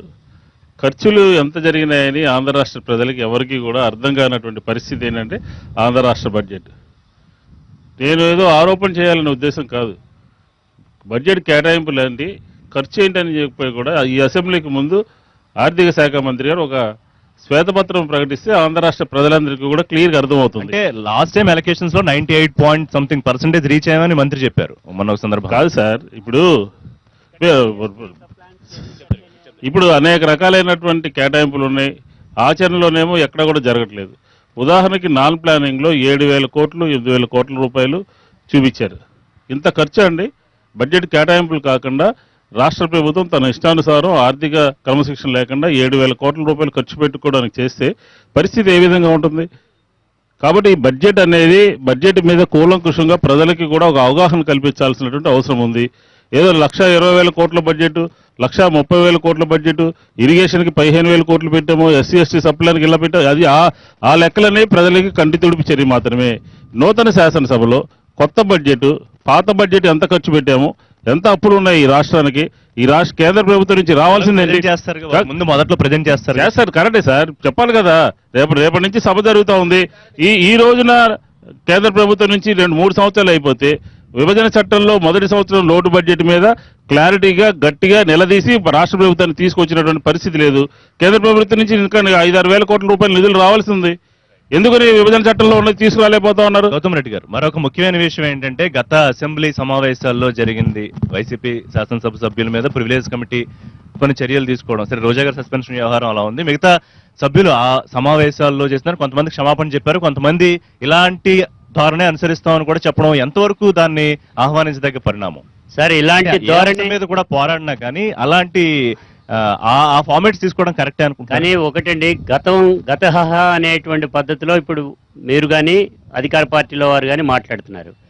అంత పెద్ద మంది ఒక్క నిమిషం. ప్రజల ఆకాంక్ష ఏంటంటే అట్లాగే కొనసాగితే ఇంకా మనం లేదండి, కొత్తగా నేను అందుకనే అర్థమే ఉందనేది వారు చెప్పేది. నేను అందుకనే ప్రజలు అడుగు కోరుకున్నారు. ఆ గతాన్ని పక్కన పెట్టి కొత్త అసెంబ్లీలో అడుగు పెట్టేటువంటి సమయంలో పెద్ద మనసు చేసుకుని స్పీకర్ గారు కానీ ముఖ్యమంత్రి గారు కానీ ఇవన్నీ పక్కన పెడదాం, అందరూ కలిసికట్టుగా చేద్దాం అంటే ఆయనకి పేరు వస్తుందే కానీ మళ్ళా కక్ష సాధింపు చర్యగా ఎమ్మెల్యేలు గతంలో అన్నారు, ఒక ఎమ్మెల్యే లేడీ ఎమ్మెల్యే రోజా గారు ఇలా అన్నారని చెప్పి మళ్ళా తీసుకొచ్చి దీనిలో పెడితే గనక నష్టం జరుగుద్ది. మీరు రాజకీయాలకు అతీతంగా కొత్త సాంప్రదాయాలకి తెరలేపుతూ అందరం కలిసికట్టుగా చేద్దామన్నారు. అది చేయమానండి, బాగుంటుంది. అదే పద్ధతిలో ఈ ప్రభుత్వం ఏదైతే చెప్పిందో రుణమాఫీకి కానీ లేకపోతే డోక్రాకి కానీ ఓటు ఏదైతే మనకి ఉద్యోగాలు ఇస్తాననేటువంటి చెప్పడం కానీ నిరుద్యోగ భృతి వాటన్నిటిని బడ్జెట్ లో ఎలకేషన్ వస్తే ఆనందంగా ఉంటది. ఆ అపోజిషన్ లో ఉండేటువంటి మేము కూడా మెచ్చుకుంటానికి వీలు పడుతుంది. సరే, దీని మీద అందుకని ఉమ్మగారు ఏం అవన్నీ కూడా చెప్తారో చూద్దాం. తీసుకొస్తే చిన్న మంచిది. బ్రేక్ తీసుకుందాం. బ్రేక్ తర్వాత గతంలో జరిగిపోయినవి అంటే ఒక పెద్ద మనసుతో ఒక క్షమాపణ ధోరణితో రేపు సభ నిర్ణయం తీసుకునే అవకాశం ఉంటుందనే దాని గురించి చిన్న బ్రేక్. Welcome back. ఆంధ్రప్రదేశ్ రాజధాని అమరావతిలో నూతన అసెంబ్లీ ప్రాంగణంలో మనం ఉన్నాము. సచివాలయానికి అసెంబ్లీ ప్రాంగణానికి మధ్యలో బడ్జెట్ సమావేశాలు మొట్టమొదటిసారిగా అమరావతి అసెంబ్లీలో ప్రారంభమవుతున్న సందర్భంగా ఇక్కడ మనం ప్రత్యేక చర్చ చేసుకుంటున్నాం. ఎమ్మెల్యేలు అలాగే ఇతర పార్టీల నాయకులు కూడా వాళ్ళ చర్చలో ఉన్నారు. బ్రేక్ కి ముందు అనుకున్నట్టుగా ఉమ్మగారు, అంటే గతంలో జరిగిన కొన్ని సంఘటనల నేపథ్యంలో ప్రివిలేజ్ కమిటీకి ఫిర్యాదు చేయడము, ప్రివిలేజ్ కమిటీ యాక్షన్ తీసుకోవడం, అంటే మళ్ళీ అలాంటి యాక్షన్స్ రిపీట్ అవుతాయా అని అనుమానాలు వస్తున్నాయి. అలాగే కొంతమంది సభ్యుల మీద కూడా యాక్షన్స్ ఉంటాయా అని రేపు సభ డిసైడ్ చేయాల్సిన అవసరం ఉంది. రేపు తర్వాత ఎల్లుండి మేబీ సభలో డిసైడ్ చేయాల్సిన అవసరం ఉంది. అంటే కొంత సరే జరిగింది ఏదో జరిగింది అన్న ధోరణితో సభ కాస్త ఒక క్షమించే ధోరణిలో వెళ్ళిపోతుందా? వెళ్ళే అవకాశం ఏమన్నా ఉందా? అంటే ఇప్పుడు ఒకటి ఆలోచించండి, ఈ 3 సంవత్సరాల్లో అనేకమైన ఇష్యూస్ జరిగినాయి. గతంలో కూడా వైఎస్ఆర్ కాంగ్రెస్ పార్టీ సభ్యులు ప్రివిలేజ్ కమిటీ ముందుకెళ్లారు. వారు చేసినటువంటి వీడియో క్లిప్పింగ్స్ అలా అన్ని చూపించిన తర్వాత వాళ్ళు దాన్ని క్షమించమని కోరారు. తర్వాత వాళ్ళ మీద అన్నిటి కూడా విత్డ్రా చేసుకున్నారు. ఒకసారి అయితే హౌస్లో మొత్తం జగన్మోహన్ రెడ్డి గారితో సహా లెగిసి అందరూ కూడా సారీ చెప్పారు. అంటే ఎప్పుడు కూడా ఒక చోట నుంచి ఉండదు. ఒక సభ్యుడు ఏదైనా ఎక్కువగా మాట్లాడినా ఎక్కువగా బిహేవ్ చేసినా దాన్ని ప్రవర్తించినప్పుడు దానికి ప్రివిలేజ్ కమిటీ ఒక అవకాశం ఇస్తుంది. ప్రివిలేజ్ కమిటీ ముందు దాన్ని ఎక్స్క్యూజ్ చేయమని చెప్పి అడిగే తీరు కానీ దాన్ని బట్టి వాళ్ళు నిర్ణయం తీసుకుంటారు. ఎందుకంటే ప్రివిలేజ్ కమిటీ ముందు దేనికి వెళ్ళొద్ది, అవతల సభ్యుడు ఫిర్యాదు చేయబట్టి వెళ్ళొద్ది. ఫిర్యాదు చేసింది వీడియో క్లిప్పింగ్స్ కానీ ఆడియో క్లిప్పింగ్స్ కానీ ఎట్లా పడితే ఎట్లాగా ఊరినే సాక్ష్యాలు రుజువులు, ఎందుకంటే ప్రతిదీ కూడా అక్కడ రికార్డ్ అవుద్ది. ఎందుకంటే ఎయిర్లోకి వచ్చేది ప్రపంచానికి మీరు లైవ్లో చూపించేది కొంత సమయం అయినా సరే రికార్డు మొత్తం ప్రతి యాంగిల్లో కూడా రికార్డ్ అవుద్ది. నేను ఒక మాటని అనలేదు అనడానికి కుదరదు అక్కడ, ఎందుకంటే అన్ని కూడా రికార్డ్ అవుతాయి. కాబట్టి ఒక సభ్యుడు చెప్పినటువంటి కంప్లైంట్ మీద ప్రివిలేజ్ కమిటీ పూర్తిగా అధ్యయనం చేసి సాక్ష్యాధారాలతో సహా ముందు పెట్టినప్పుడు అనిత గారు రోజా గారి ఇష్యూలో వారు రోజా గారు అన్నట్టుగానే విన్నారు, బేషరతుగా క్షమాపణ చెప్పే అవకాశం ఉంది రేపు సభలో అని. ఒకవేళ చెప్తే కనుక దాన్ని కొంచెం నాన్ సీరియస్ గా తీసుకునే అవకాశం ఖచ్చితంగా ఆమె గనక ప్రాపర్ వేలో గనక ఆమె క్షమాపణ చెప్తే ఖచ్చితంగా కన్సిడర్ చేస్తారు. ఎందుకంటే ఎవరికి కూడా వ్యక్తిగత విద్వేషాలు, వ్యక్తిగత ద్వేషాలు ఉండవండి. గౌతమ్ రెడ్డి గారు. ఎప్పుడు కూడా హౌస్ లో ఒక పొరపాటున ఒక మాట అన్నప్పుడు దానికి ఎందుకన్నావు అని మనం పశ్చాత్తాపం వ్యక్తం చేస్తే ఖచ్చితంగా తీసుకుంటారు. గౌతమ్ రెడ్డి ఇక్కడ గారు, ఎంతవరకు- ప్రత్యేకంగా ఎందుకు ఎంతవరకు- ఉండదు వ్యక్తిగతంగా? ఎంతవరకు ఛాన్స్ ఉంది? మేము రోజా గారు కూడా క్లియర్ కట్గా చెప్పడం అనేది జరిగింది. తప్పు చేశామనేటువంటిది, తప్పు చేయనప్పుడు చేయలేదు అనేటువంటి కూడా చెప్పడం జరిగింది. అదే పద్ధతిలో అదే శాసనసభలో ఇక్కడ ఉండేటువంటి శాసనసభ్యులే కూడా నోటికి ఉచ్చరించరా అనేటువంటి పదాలు మాట్లాడటం అనేటువంటి కూడా జరిగింది. దాన్ని ఏ కమిటీలోకి వెళ్ళలా. అంటే నేను అనేది ఏంటంటే వివక్షత అనేటువంటిది చూపిస్తున్నారు. ఇది సరైనటువంటి కాదు అంటున్నాం.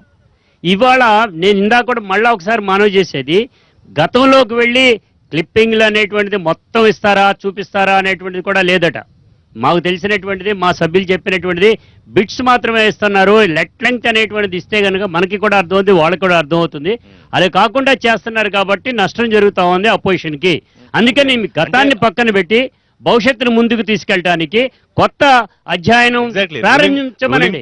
అది పద్ధతిగా ఉంటుంది. అధికార పార్టీకి ఒక రకమైన న్యాయం. తగ్గితే ఒక నిమిషం. అందరికీ ఒక మంచి వాతావరణం దొరుకుతుంది కదా. ఒక విషయం, నేను ఎందుకు ముసుగులో గుద్దులాట అవసరంలా. ఆ మాట అంది నేనే అన్నా. ఏమనన్నా, ఆ రోజు కొడాలి నాని నా మీదకి అసభ్యంగా వస్తున్నప్పుడు పాతేస్తాను అని అన్నా. దాన్ని విత్డ్రా చేసుకున్నా. నేను విత్డ్రా చేసుకున్నా. Yes. విత్డ్రా చేసుకుంటే మేము హౌస్ లో చెప్పాం, మేము మీడియా ద్వారా చెప్పాం, హౌస్ లో చెప్పాం. అవును. దానికి ఇంకా ఛార్జెస్ ఏముంటాయి? ఊరేసేస్తారా ఎవరన్నా? కానీ ఇప్పుడు చిన్న సందర్భం గుర్తు చేస్తానండి. అంటే చాలా పాత రోజులు 58-60 సభల్లో నరసింహరావు గారు, పివి నరసింహరావు అప్పుడు సభలో మా మీద రుద్దుతున్నారు, తెలంగాణ మీద అన్న మాటకి, రుద్దుతున్నారు అన్న మాటకి అటు అధికార పక్షం నుంచి అభ్యంతరం వచ్చింది. దానికి ఆయన క్షమాపణ చెప్పారు. అంటే అంత చిన్న మాటకి అట్లాంటి వాటి మనం ఎగ్జాంపుల్స్ తీసుకోవాలేమో అని అనిపిస్తుంది మరి ఇట్లాంటి జరుగుతున్నప్పుడు. విష్ణు గారు సార్, అంటే శాసనసభ ఈ మధ్యకాలంలో స్పోర్టివ్నెస్ అనేది తగ్గిపోయింది సార్. ఇప్పుడు గతంలో 50-60 సంవత్సరాల చరిత్రలో మీరు అన్నట్టు తిరిగేస్తే సస్పెన్షన్ అనేది 1 రోజు 2 రోజులు, లేకపోతే పూర్తిగా ఆ బడ్జెట్ సెషన్, వింటర్ సెషన్ అంతవరకు జరిగేది.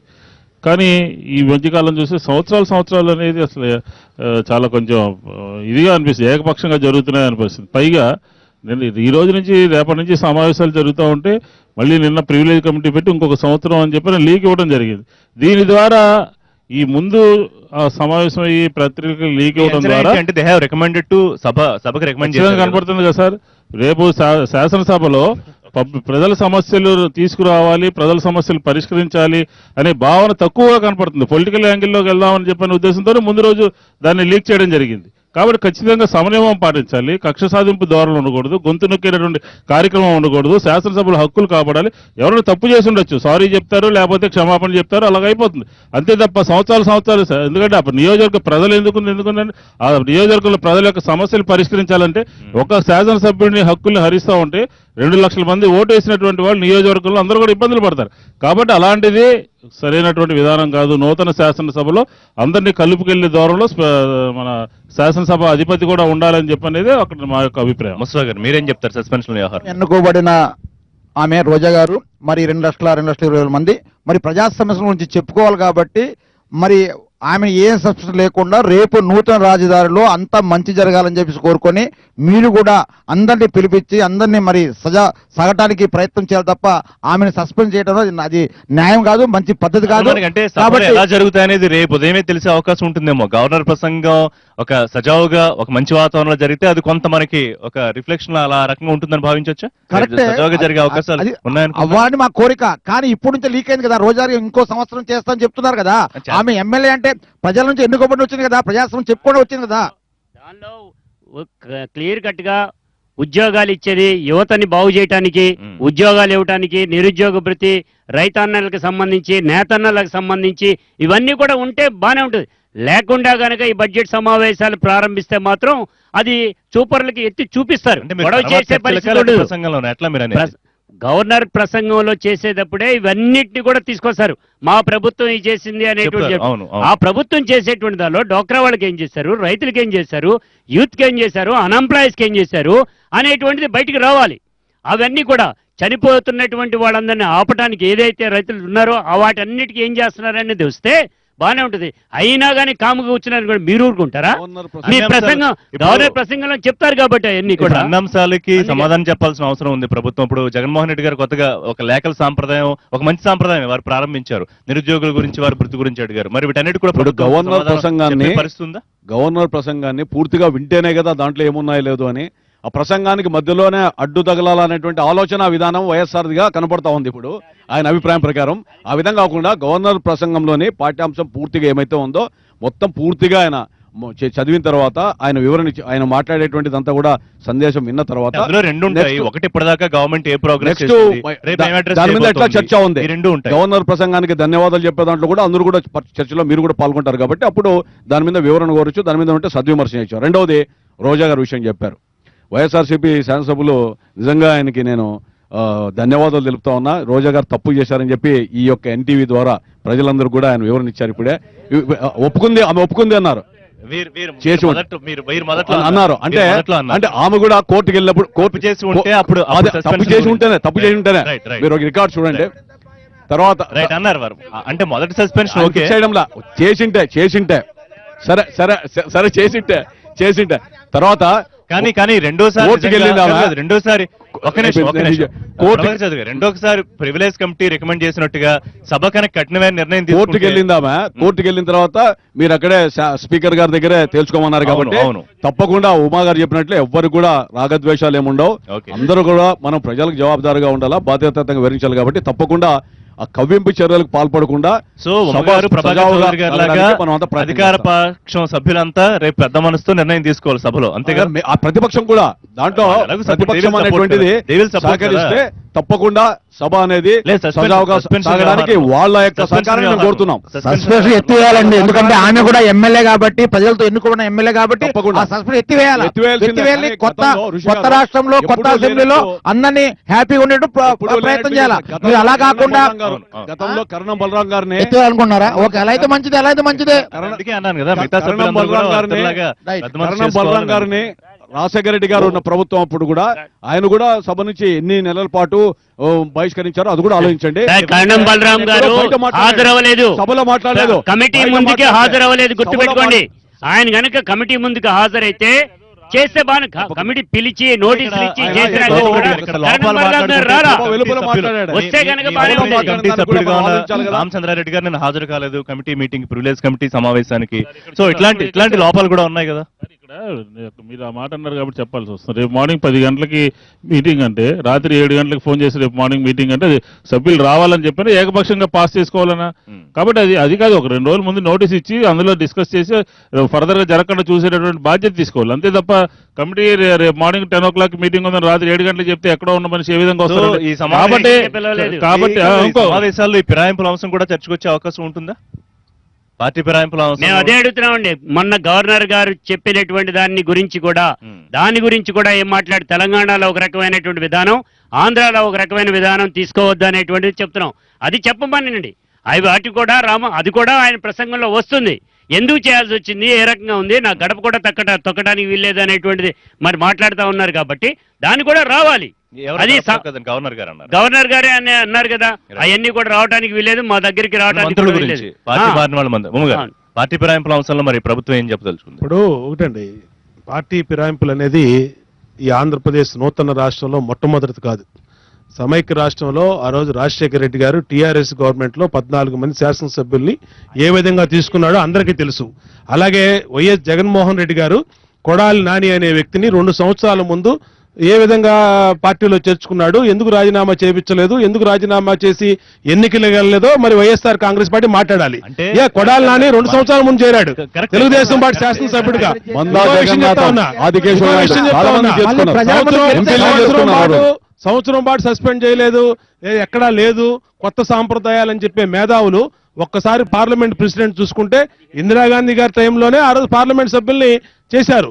ఎమర్జెన్సీ పెట్టి జైల్లో పెట్టిన ఘటనలు ఉన్నాయి. చూసారా, మళ్ళీ జైలు గంట. మనం చెప్పేది ఏంటంటే పోయేది రూట్ చూడండి. ఎందుకంటే ఆ రూట్ చూడండి ఎంతసేపటికి పచ్చగా కాదు. పచ్చగా ఉండేటు ఎందుకంటే- ఆయన రూటే వేరనమాట. ఎందుకంటే ఎంతసేపు ఎందుకు లేదు. చెప్తున్నావు? జైలు అంశం లేకుండా. ఎందుకు చెప్తున్నావు అంటే వేరే ఇదే లేదు. ఫిరాయింపులు ఆ రూటే వేరన్నట్టు ఫిరాయింపులు ఇప్పుడే ఇప్పుడే కదా వచ్చినట్టు వచ్చినట్టు. చెప్పాలి సార్. ఫిరాయింపులు వేరే- ఇప్పుడే వచ్చినట్టు one second. ఫిరాయింపులు ఏదో అంటే ఇప్పుడే కాదు కదా, పుట్టినప్పుడు జైలు అంశం లేకుండా అసలు చర్చలు అసెంబ్లీలో ఒక కానీ విషయం బయట కానీ చెప్పాలి పూర్తయ్యే అయినా మేము పరిస్థితి మాట్లాడలేదు లేదా? రిషి గారు, మేమైతే మాట్లాడలా, Right. మేమైతే Right. మాట్లాడలేదు కదా. Right. ఇందాక ఆయన ఎత్తినా కానీ కూడా మాట్లాడలేదు. ఒక నిమిషం అని చెప్పాలి 25 సార్. కేసుల్లో స్టే తెచ్చుకున్నారు. ఈ రోజున- మేము అవన్నీ ఓకే, ఓకే, చెప్తున్నామా? ఈ రోజున- కొత్తగానే 14 కేసుల్లో మాట్లాడారు. స్టేకి వెళ్ళారుగా. అంతా వెనక్కి వెళ్ళాలి. Going on 80, 90లోకి వెళ్ళాలి మరి. ఎట్లకండి? ఫిరాయింపుల గురించి సహజమే కావచ్చు, అటాచ్డ్ గా ఉండేవాళ్ళు గతంలో కూడా జరిగింది. కానీ పెద్దలే బాధ్యులే రాజ్యాంగ పదవుల్లో ఉన్నటువంటి వాళ్ళు కండువాలు కప్పడం అనేది కొత్తగా తెరలేచింది. నెంబర్ 1. నెంబర్ 2, కాంగ్రెస్ ప్రభుత్వ హయాంలో ఉన్నటువంటి మంత్రులంతా కూడా ఈ రోజు కేబినెట్ లో ఉన్నారండి, రాజ్యసభలో ఉన్నారండి, పార్లమెంట్ లో ఉన్నారండి. దాన్ని ఏమంటారు? వాలంటీర్గా అందరినీ పార్టీలో చేర్చేసుకుని మీరు ఏ విధంగా మాట్లాడతారు? కాబట్టి మేమేమంటున్నామంటే ఇప్పుడు మీ డిమాండ్ ఏంటి? ఏం చేయాలని? ఎట్లా ఏం ఖచ్చితంగా చేస్తే బాగుంటుంది? దానికి కూడా కొత్త సంప్రదాయానికి ఏమన్నా తెరతీసే సూచన ఏమన్నా ఏముంది ఈ చేయదలుచుకున్నారా? రాష్ట్రంలో ఇంకేముంది? అన్ని పార్టీల్లో 80% అన్ని పార్టీలు రద్దయిపోవాలి, ఒక పార్టీ ఉండాలనేది ఒక ప్రధాన ఎజెండాగా సాగుతుంది. అది సరైనటువంటి విధానం కాదు.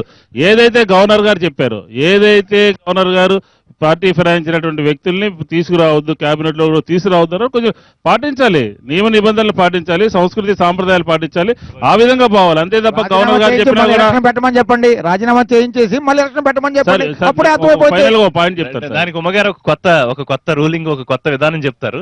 రైట్, ప్రభాకర్ చౌదరి గారు, ఈ పార్టీ ఫిరాయింపు రాజీనామా చేయించి ఎన్నికల్లో పోటీ పెట్టాలంటే మంచి సాంప్రదాయమే. కానీ గతంలో మందా జగన్నాథం ఎంపీ గారిని, అదేవిధంగా చాలా మంది ఎంపీలను కూడా రాష్ట్రంలో తీసుకునేటువంటి పరిస్థితులు కూడా ఉన్నాయి. అప్పుడు కూడా అదే ఆలోచనతో కానీ మనం అదే విధానంతో వాటిని కొనసాగితే example గా బాగుండేది. తీసుకుంటామా? వాటిని ఎగ్జాంపుల్ గా తీసుకుంటామా ప్రభాకర్ చౌదరి గారు? ఎగ్జాంపుల్స్ అంటే ఇంకొక తప్పుని మనం దీంట్లో ఎగ్జాంపుల్ గా రుచి గారు తీసుకోలేదు. ఒకటి ఉంది, నీవు నేర్పిన విద్య నీరజాక్ష అని మీరు నేర్పారు కాబట్టి వారు ఒక మాట అన్నారు, అంటే వారు ఒక మాట అన్నారు, 80% మంది మన దగ్గరే ఉండాలి, అంటే ప్రతిపక్షాలు పార్టీలో ఉండకూడదని చెప్తున్నారు కదా. 80% ప్రజల్లో మంచి చేసి యాక్సెప్టెన్స్ పెంచుకుందాం అనేటువంటి ప్రభుత్వ ఆలోచన, ముఖ్యమంత్రి గారి ఆలోచన.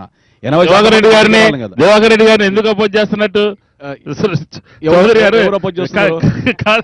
కాదు మా పార్టీ ఎంపీ అయినా మేము అపోజ్ చేయడం లా. కాదు. ఏదైనా పార్టీలో ఇష్యూ వచ్చినప్పుడు అభిప్రాయాల్లో వ్యతిరేకిస్తాను, అభిప్రాయ భేదాలు ఉంటాయి. దాంట్లో మాత్రం అదేదైనా ఉంటే మేము అక్కడే నిరసన తెలుపుతాం. దాంట్లో ఈ పార్టీ అని కాదు కదా, ఆడ వ్యక్తిత్వాన్ని బట్టి ఉంటుంది. Right. ఆ ఏదో ఒక విరుద్ధమైనటువంటి ఒక ఇష్యూలో డిఫరెంట్ ఒపీనియన్ ఉన్నప్పుడు మాత్రం మేము డిఫర్ అవుతాం. ఇప్పుడు బెంచ్ కానీ ఒకటే పార్టీలో ఉన్నాం. బెంచ్ మార్క్ లా ఉండాలి ఆంధ్రప్రదేశ్ అని ముఖ్యమంత్రి గారు చాలా సందర్భాల్లో చెప్తారు, అభివృద్ధిలో కానివ్వండి, విధానాల్లో కానివ్వండి. ఈ ఒక్క అంశంలో ప్రభుత్వం ఒక దోషిలాగా ఏమన్నా నిలబడాల్సిన అవసరం ఉంటుందా? పార్టీ ఫిరాయింపుల అంశంలో వారన్నట్టు రాజీనామాలు చేయించేసి మళ్ళీ ఎన్నికలకు వెళ్తే ఏమన్నా ఇబ్బంది ఉంటుందా? ఏమండి, ఇవాళ అన్ని విషయాల్లో కూడా ఈ రాష్ట్రం అభివృద్ధి అనేది ప్రధానమైన ఎజెండాగా ముందుకెళ్తా ఉన్నాం.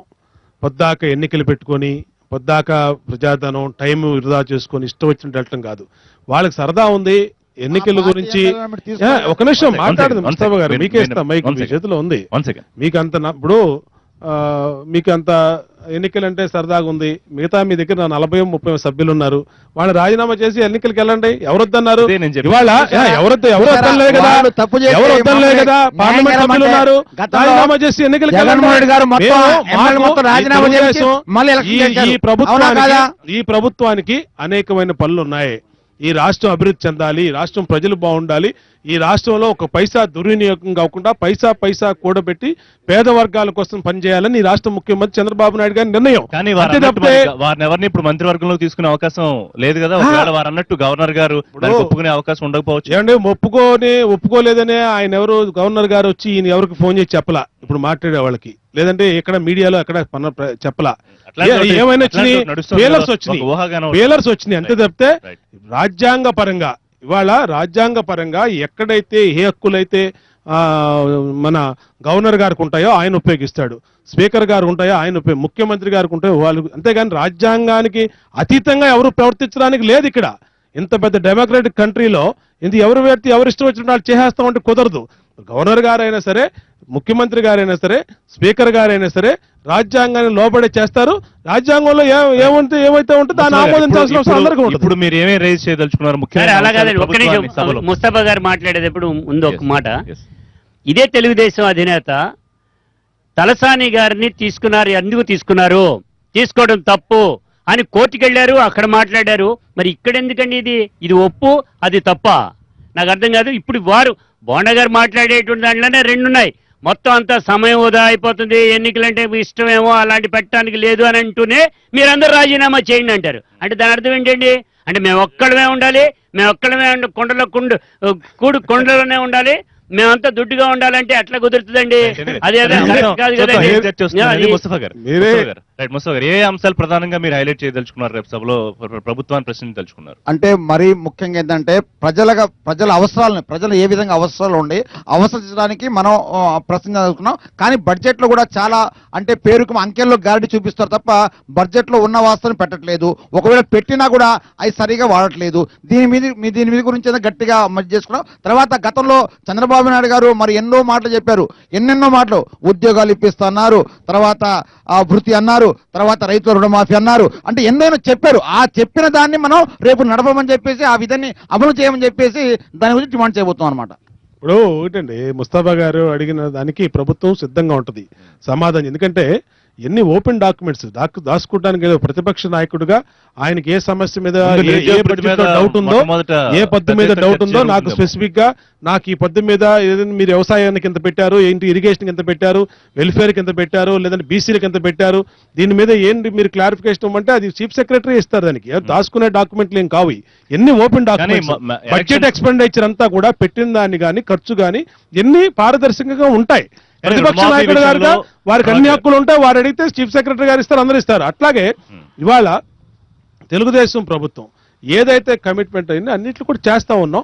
ఇంకా రానట్టు చేస్తానికి వెళ్తా ఉన్నాం. 3 సంవత్సరాలైంది, చెప్పండి. 3 సంవత్సరాలైంది, ఇప్పుడు ఏం చేశారు చెప్పండి. 3,60,000 చెప్పిన దాంట్లో ఒకటి కూడా అమలు జరగలేదు. ఒక నిమిషం వారు ఏమడుగుతున్నారని చెప్పి ఏం చెప్పారో అమలు జరగట్లేదు అంటా ఉన్నారు. 200 రూపాయలు పింఛను, 1000 రూపాయలు 43 లక్షల మందికి ఇచ్చాం. 89 లక్షల మంది డాక్టర్ మహిళకి 10,000 చొప్పున రుణమాఫీ 6,000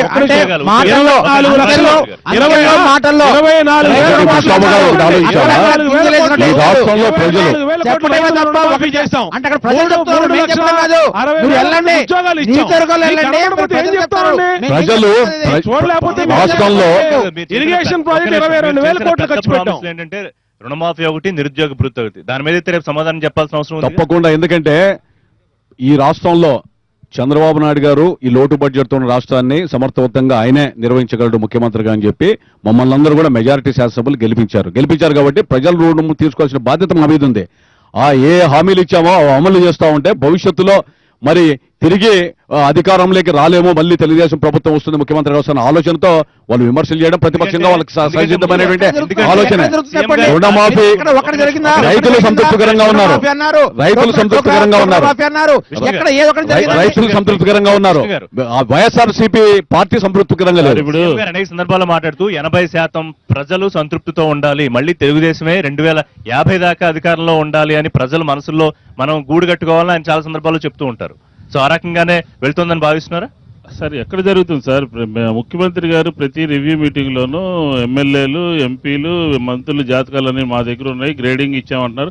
అవినీతి విచ్చలవిడిగా పెచ్చు పెరిగిపోయిందంట. నేనేమంటానంటే రేపు శాసనసభలో ప్రధానంగా అవినీతి మీద చర్చ జరగాల్సినటువంటి అవసరం ఉంది. ఈ రాష్ట్రంలో అనేక విషయాలు రోజు రోజు కూడా వెలుగులోకి వస్తూ ఉన్నాయి. ఉదాహరణకి వీళ్ళ జిల్లాలోనే రైన్ గన్ల గురించి 125 కోట్ల రూపాయలు దుర్వినియోగం అయిందని చెప్పని వచ్చింది. అలాగే వైజాగ్లో ల్యాండ్ మ్యాటర్స్ ఉంది. అట్లాగే ఇంకా రకరకాలైనటువంటి విషయాలు ఉన్నాయి. ఆ విషయాల మీద చర్చ జరగాలండి.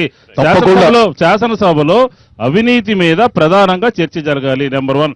నెంబర్ 2, ప్రత్యేక హోదా మీద చర్చ జరగాలి. నెంబర్ 3, కరువు. ఈ అనంతపురం కానీ చుట్టుపక్కల రాష్ట్రాల్లో పశుగ్రాసం లేక పశువులన్నీ కూడా కబేడాలకు వెళ్ళిపోతా ఉన్నాయి. మనం రాజకీయ కోణంలో ఈ నూతన శాసనసభని ఆంధ్ర రాష్ట్రంలో ప్రప్రథమంగా జరుగుతున్నటువంటి శాసనసభలో మనం ప్రజల యొక్క ఎజెండాని మన ఎజెండా కింద భావించాలి, రాజకీయ ఎజెండాగా తీసుకోకూడదని విష్ణు గారు చెప్పినట్టు అవినీతి మీద చర్చ జరగాల్సిందే. ఒక రోజు మీరే ప్రతిపక్ష నేతనే నోటీసు ఇవ్వమనండి, ఆ చర్చ అవినీతి మీద మాట్లాడదాం. దళయజ్ఞం గురించి మాట్లాడాల్సిందే. మేఘమోదనం గతంలో జరిగింది మాట్లాడాల్సి, ఇప్పుడు జరిగేది కూడా మాట్లాడదాం. 2014 మా జిల్లా గురించి మాట్లాడారు. మా జిల్లాలో నిజాయితీగా పనిచేసేటువంటి వాళ్ళు కూడా నేనేంటంటే అవినీతి అనేది అర్ధరాత్రుల్లో అందరూ రూపం ఆపలేరు. ఆయన రఘువీరారెడ్డి గారి గురించి మేఘమదనం గురించి ఆయన నేను రఘువీరారెడ్డి పేరు ఎత్తలేదు. నేను ఎత్తుతున్నా. మీరు- ఆయన ఖచ్చితంగా ముఖ్యమంత్రి గారికి ఉత్తరం రాశారు. అదొక tag మీరు- కదా, మీరు దాని మీద- మీరు దీని మీద సిబిఐ ఎంక్వైరీ వేసుకుని ఎగ్గు తెలుసుకోండి చెప్పాను. Number Sir, before concluding- before concluding. ఒక్క నిమిషం సార్. ఇంకా నేనేమంటే రాజకీయంగా ఆలోచించద్దు. ఇది ప్రజల సమస్యలు చాలా ఉన్నాయి. మీ జిల్లాలోనే ఆంధ్ర రాష్ట్రంలో గడ్డిని కర్ణాటక ప్రభుత్వం కొనుక్కుని వెళ్ళిపోతుంటే ప్రభుత్వం కళ్ళ So many issues అండి. ఇప్పుడు అంత మనం అవన్నీ తప్పకుండా చర్చించలేం దాని మీద కానీ- చర్చ Right. జరగడానికి ఉమర్ గారు, before notice concluding, ఇవ్వమనండి. ఇప్పుడు ముఖ్యమంత్రి గారు ఎన్ని గంటలు పనిచేసినా మిమ్మల్ని ఎంత పరుగులు పెట్టించినా ఇక్కడ నిధుల కొరత అనేది ఎంతో కొంత ఒప్పుకోవాల్సిన విషయం. సో మీరు కేంద్రాన్ని అడిగే రీతిలో అడగలేకపోతున్నారని కొన్ని విమర్శలు. అసలు ముందు మీరు సంతృప్తిగా ఉన్నారా? ఇంకా ఏ రకంగా ప్రెషరైజ్ చేయాల్సిన అవసరం ఉందని భావిస్తున్నారు? అనేక సమస్యల నుంచి ఈ 2.5 సంవత్సరాల ఆంధ్రప్రదేశ్ అనే ఒక పసిబిడ్డ ఇప్పుడే నడకలు నేర్చుకుని ముందుకెళ్తా ఉంది నారా చంద్రబాబు నాయుడు గారి నాయకత్వంలో. ఇవాళ ఆంధ్రప్రదేశ్కి రావాల్సిన నిధులు అంటే స్పెషల్ స్టేటస్లో ఏదైతే మనకు రావాలో దానికన్నా ఎక్కువగానే ఈ రోజు రాష్ట్రం సాధిస్తూ ఉంది. అన్ని రకాలుగా కూడా మొదటి సంవత్సరం లోటు బడ్జెట్ అంటే మన్మోహన్ సింగ్ గారు పెట్టినటువంటి 6 పాయింట్ ఫార్ములా మొదటి సంవత్సరం లోటు బడ్జెట్ కానించి ఈ రాష్ట్రానికి స్పెషల్ స్టేటస్ రైల్వే జోన్ కానించి అలాగే ఎక్స్టర్నల్ ఎయిడెడ్ ప్రాజెక్ట్స్ కానించి సెంట్రల్ ఎయిడెడ్ ప్రాజెక్ట్స్ కానించి ఎన్నిటిని కూడా అన్ని రకాలుగా కూడా పోలవరం ప్రాజెక్టు అన్ని రకాలుగా కూడా కేంద్రం చెప్పిందే చేయలేదండి. ఇది చేస్తే న్యాయం అండి. ప్రభుత్వం కేంద్రంలో భాగస్వామి అయినా సరే నిర్మోహమాటంగా ఈ రాష్ట్ర ప్రయోజనాలే ముఖ్యంగా నారా చంద్రబాబు నాయుడు గారు ముఖ్యమంత్రి నాయకత్వంలో ముందుకెళ్తా ఉన్నాం. తప్పనిసరిగా సాధిస్తాం. ఇవాళ 2.5 సంవత్సరాల ప్రగతి కనబడతా ఉంది కళ్ళ కట్టినట్టు రాష్ట్ర ప్రజలకి. అంటే 5 ఒక కోట్ల అసెంబ్లీ మందికి సరిపోతుందా? ప్రజలు కనబడతా ఈ రాష్ట్ర ప్రజలు ఏం ఉంది. కావాలని 5 చూడండి. కోట్ల మందికి ఒక కనబడతా ఉంది. అసెంబ్లీ కాదు కావాల్సింది. రాబోయే 2.5 మరీ ముఖ్యంగా సంవత్సరాలు రాష్ట్ర ప్రజలు ఏం కావాలి రాబోయే అది 10 ఆలోచన సంవత్సరాలు చేయండి. కానీ ఈ రాష్ట్ర ముఖ్యమంత్రి నారా చంద్రబాబు నాయుడు గారి నాయకత్వంలో తెలుగుదేశం ప్రభుత్వ హయాంలోనే బ్రహ్మాండంగా ముసలి గారు. సస్యశ్యామలయ్యి ఈ భారతదేశంలోనే నెంబర్ 1 స్టేట్ గా ఆంధ్రప్రదేశ్ ఉండిపోతా ఉంది. ఈ ఒక్క ఎటువంటి విషయంలో- పరిస్థితుల్లో సార్ కేంద్రం మీద ఒత్తిడి తెచ్చే విషయంలో అయినా అధికార పక్షం ప్రతిపక్షం ఒకటయ్యి నిలబడే అవకాశం ఏమన్నా ఉందా? ఒకటి అవ్వాలని కోరుకున్నామండి. ఈ రాష్ట్రం కోసం మేము ఇద్దరం కూడా ఒకట రెడీ ఉన్నాం. మీరు ముందుకు రండి. గతంలో చెప్పిందే ఇప్పుడు వరకు చేయలేదు. ఇది మీరు చేసింది ఎక్కడ వినడానికి ఎక్కడండి? చాలా చాలా బాగుంది. ఎక్కండి. అది జరగాలని ఇప్పుడు మేము కూడా గతంలో ఆశిస్తున్నాం. చెప్పింది వీళ్ళు చేయలేదు. మళ్ళీ ఏదో ప్యాకేజ్ తీసుకొచ్చి ప్యాకేజ్ ఏం చేసుకుంటారండి మీరు? గతంలో చెప్పింది చేశారా వాళ్ళు? సరే, రానివ్వండి. ఆ వచ్చేదన్నా ఈ ప్యాకేజ్ రానివ్వండి మరి. వచ్చింది. ఆ వచ్చేదన్నా వస్తే రానివ్వండి. ఆ ఏమండి? ప్యాకేజ్ కూడా క్లారిటీ ఏమండి? లేదు. మేము ఒక గ్రూప్ లేదు పోరాడాలంటే దానికి. పోరాడకుండా మీరు కూర్చుంటే వచ్చిందంటే పక్కన చూడండి ఎట్లా ఉందో. రైట్. గౌతమ్ రెడ్డి గారు, సార్, ఎట్లా రావాలి మనకి కేంద్రం నుంచి సాయం? కేంద్రం నుంచి సహాయం తీసుకునేటువంటి దాంట్లో ఈ రాష్ట్ర ప్రభుత్వం పూర్తిగా ఫెయిల్ అయింది. వచ్చినటువంటి వాళ్ళ లెక్కల్లో సరే, ఇప్పుడు 4,000 అయిపోయింది. ఇప్పుడు ఏం చేద్దాం? ఇప్పుడు మీరు గానీ లేకపోతే అధికార పక్షం గానీ ఏం చేయాలని మీరు అనుకుంటున్నారు? మీకు చట్టబద్ధత కావాలన్నారే 1,98,000 కోట్ల రూపాయలకి దానికి చట్టబద్ధత ఉంది. విభజన చట్టంలో స్పష్టంగా ఉంది. Yes. అవి తెచ్చుకుంటానికి ప్రయత్నం చేయండి. రెండోది ముఖ్యంగా మాకు కావాల్సినటువంటిది ప్రజల ఆకాంక్షకి స్పెషల్ స్టేటస్ కావాలనేటువంటిది. దానికి మీ ముఖ్యమంత్రి గారినే ముందుండమనండి. ప్రతిపక్ష నాయకుడు మేమందరం కూడా వెనకే ఉంటాం. విష్ణు గారు. అడుగుదాం పదండి. కనీసం అదే అడగటానికే సార్, ఇప్పుడు వీలు పట్టలేదు. అందుకని ఓటండి. ఒక్క మాట అండి, ఒకే మాట. రేపు చర్చించేటువంటి దాంట్లో నీరు, ఇసుక, మట్టి, అవినీతి, అదేవిధంగా రైతాంగం, వీటన్నిటి మీద కూడా చర్చ చేయమనండి. రైట్. రాష్ట్ర విభజన సందర్భంగా ఈ రాష్ట్ర ప్రజల్లో ఏర్పడినటువంటి కోపం శాశ్వతంగా ఉండిపోవాలని ఒకే ఒక నినాదంతో పనిచేస్తున్నారు తప్ప ఈ రాష్ట్ర ప్రజలకు విభజన చట్టంలో ఉన్నటువంటి అంశాలను తీసుకురావడానికి ఇప్పటికీ ఫెయిల్ అయినట్టుగా మనం భావించవచ్చు. అనేక అంశాలు ఉన్నాయి. మొదటి సంవత్సరం లోటు కానీ నేను వివరాలు చెప్తే చాలా టైం పట్టింది. కాబట్టి ఈ ఒక్క విషయంలో రాజకీయం చేయకుండా ఇటు కాదు నేనేం చెప్తున్నా అంటే ఎందుకు నేనేం చెప్తున్నా అంటే మన్మోహన్ సింగ్ గారు ఏదైతే రాజ్యసభలో చెప్పారు, వెంకయ్య నాయుడు గారు, చంద్రబాబు నాయుడు గారు ఏదైతే పదే ఎన్నికల ముందు చెప్పారు ఆ మాటకి కట్టుబడి ఉండి మేమందరం కూడా రాజకీయాలు అతీతంగా ముఖ్యమంత్రి గారితో ఢిల్లీ వెళ్ళడానికి సిద్ధంగా ఉన్నాం. వైఎస్ఆర్ గానీ కాంగ్రెస్ కానీ ప్రత్యేక హోదా ఆంధ్ర రాష్ట్ర ప్రజలకు రావాలి అనేది మా యొక్క ఒక్కడుగు మీరు ముందుకేస్తే మొత్తం వెనకాల తప్పకుండా. నడుస్తుంది. అంటే పదే విభజన చట్టంలో చేస్తున్నారు. విభజన చట్టంలో మేము అది నిజంగానే విభజన చట్టంలో సమగ్రంగా సంతృప్తికరంగా చేసింటే ఈ సమస్య ఉత్పన్నం కాదు. పోలవరంలో చిన్న అంశాలు ఏంటి? 7 ఒక మండలాలు, అసెంబ్లీ మండలాలు కాదు ఏవైతే సార్. ఉన్నాయో వాటి మీద అసెంబ్లీ దాంట్లో వాటి మీద పూర్తిగా దాన్ని 7 ముప్పు మండలాలు ఏవైతే ఉన్నాయో వాటి మీద నిర్ణయం తీసుకోలేకపోయారు. సరే, కాదు, ఇప్పుడైతే అందరూ కలిసి వెళ్ళడానికి సిద్ధంగా ఉన్నారు. ఓం గారు, అది ఎప్పుడో చెప్పింది మన్మోహన్ సింగ్ గారు ఎప్పుడో చేశారు. One second. విభజన చట్టంలో గురించి ఈ రాష్ట్ర ప్రయోజనాల గురించి కాంగ్రెస్ పార్టీ మాట్లాడితే ఎలా ఉంటుందంటే కాంగ్రెస్ పార్టీ సంస్కృతి ఏంటి? హత్య చేసి సంతాప సభ పెట్టే సంస్కృతి. సరే, మరి మీరు ఈ comment చేసి రాష్ట్రానికి మళ్ళీ విమర్శలు వారు చేసి, comment చేస్తారు. ఈ రాష్ట్రాన్ని మీరు- నాశనం మీరు- చేసి కాదు. వాళ్ళు వాళ్ళే మాట్లాడుతూ ఉంటే రైట్, ఒక పాజిటివ్ ఒక పాజిటివ్ నోట్ తో కన్క్లూడ్ చేద్దాం. పాజిటివ్ నోట్ తో కన్క్లూడ్ చేద్దాం. పాజిటివ్ నోట్ తో కన్క్లూడ్ చేద్దాం.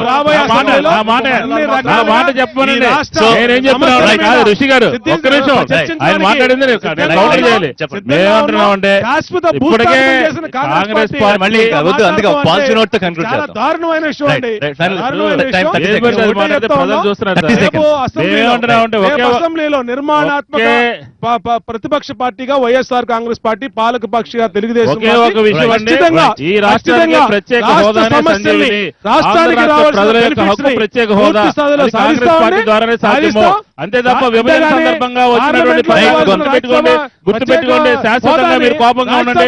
మేము ఏం చేసినా, మేము రాజీ పడ్డా, మేము ఏం చేసినా కూడా మీరు మాకు సహకరించండి అని చెప్పి ధోరణిలో వెళ్తే మాత్రం ప్రజలు మాత్రం రైట్, రైట్. అంటే మళ్ళీ ఇంకా విమర్శలు వస్తే చాలా వెళ్తాయి. సో ఇది రేపటి నుంచి ప్రారంభం కాబోతోన్న ఆంధ్రప్రదేశ్ రాజధాని అమరావతిలో నిర్మించుకున్న కొత్త అసెంబ్లీ, మండలి భవనాలు, సచివాలయానికి మధ్య ఒక చరిత్రాత్మక ఘట్టానికి సాక్ష్యంగా ఇవాళ ఎన్టీవీ ఇక్కడ ప్రత్యేక లైవ్ షో నిర్వహించింది. ఇప్పటికైతే ఈ ఆహ్లాదకర వాతావరణంలో సరే కొంత వేడి పుట్టిన కొత్త శాసనసభలో రాష్ట్రంలో ప్రారంభమవుతున్న బడ్జెట్ సమావేశాల ద్వారా కొత్త సంప్రదాయానికి తెరతీయడానికి, ఒక సుహృద్భావ వాతావరణంలో పనిచేయడానికి ఇటు అధికార పక్షం, అటు ప్రతిపక్షం వైసీపీ, అలాగే బయట నుంచి కూడా నిర్మాణాత్మకమైన సూచనలు చేస్తామని కాంగ్రెస్ కూడా చెప్తోంది. సస్పెన్షన్ వ్యవహారాలు కానివ్వండి, లేకపోతే మిగతా ప్రజా సమస్యలకు కానివ్వండి, ఒక ఆరోగ్యకరమైన రీతిలో సభలు దేనికైతే ఉన్నాయో చట్టసభలు, ప్రజలు ఏం ఆశిస్తున్నారో అవి ఈ కొత్త రాష్ట్రంలో కొత్త సభల నుంచి రావాలని మనం కూడా ఆకాంక్షిద్దాం. థ్యాంక్ యూ వెరీ మచ్ అండి అందరికీ చర్చలో పార్టిసిపేట్ చేసినందుకు. ఇది వాటి ప్రత్యేక చర్చ అమరావతి రాజధాని అసెంబ్లీ ప్రాంగణం నుంచి. మరిన్ని అప్డేట్స్ కోసం చూస్తూనే ఉండండి.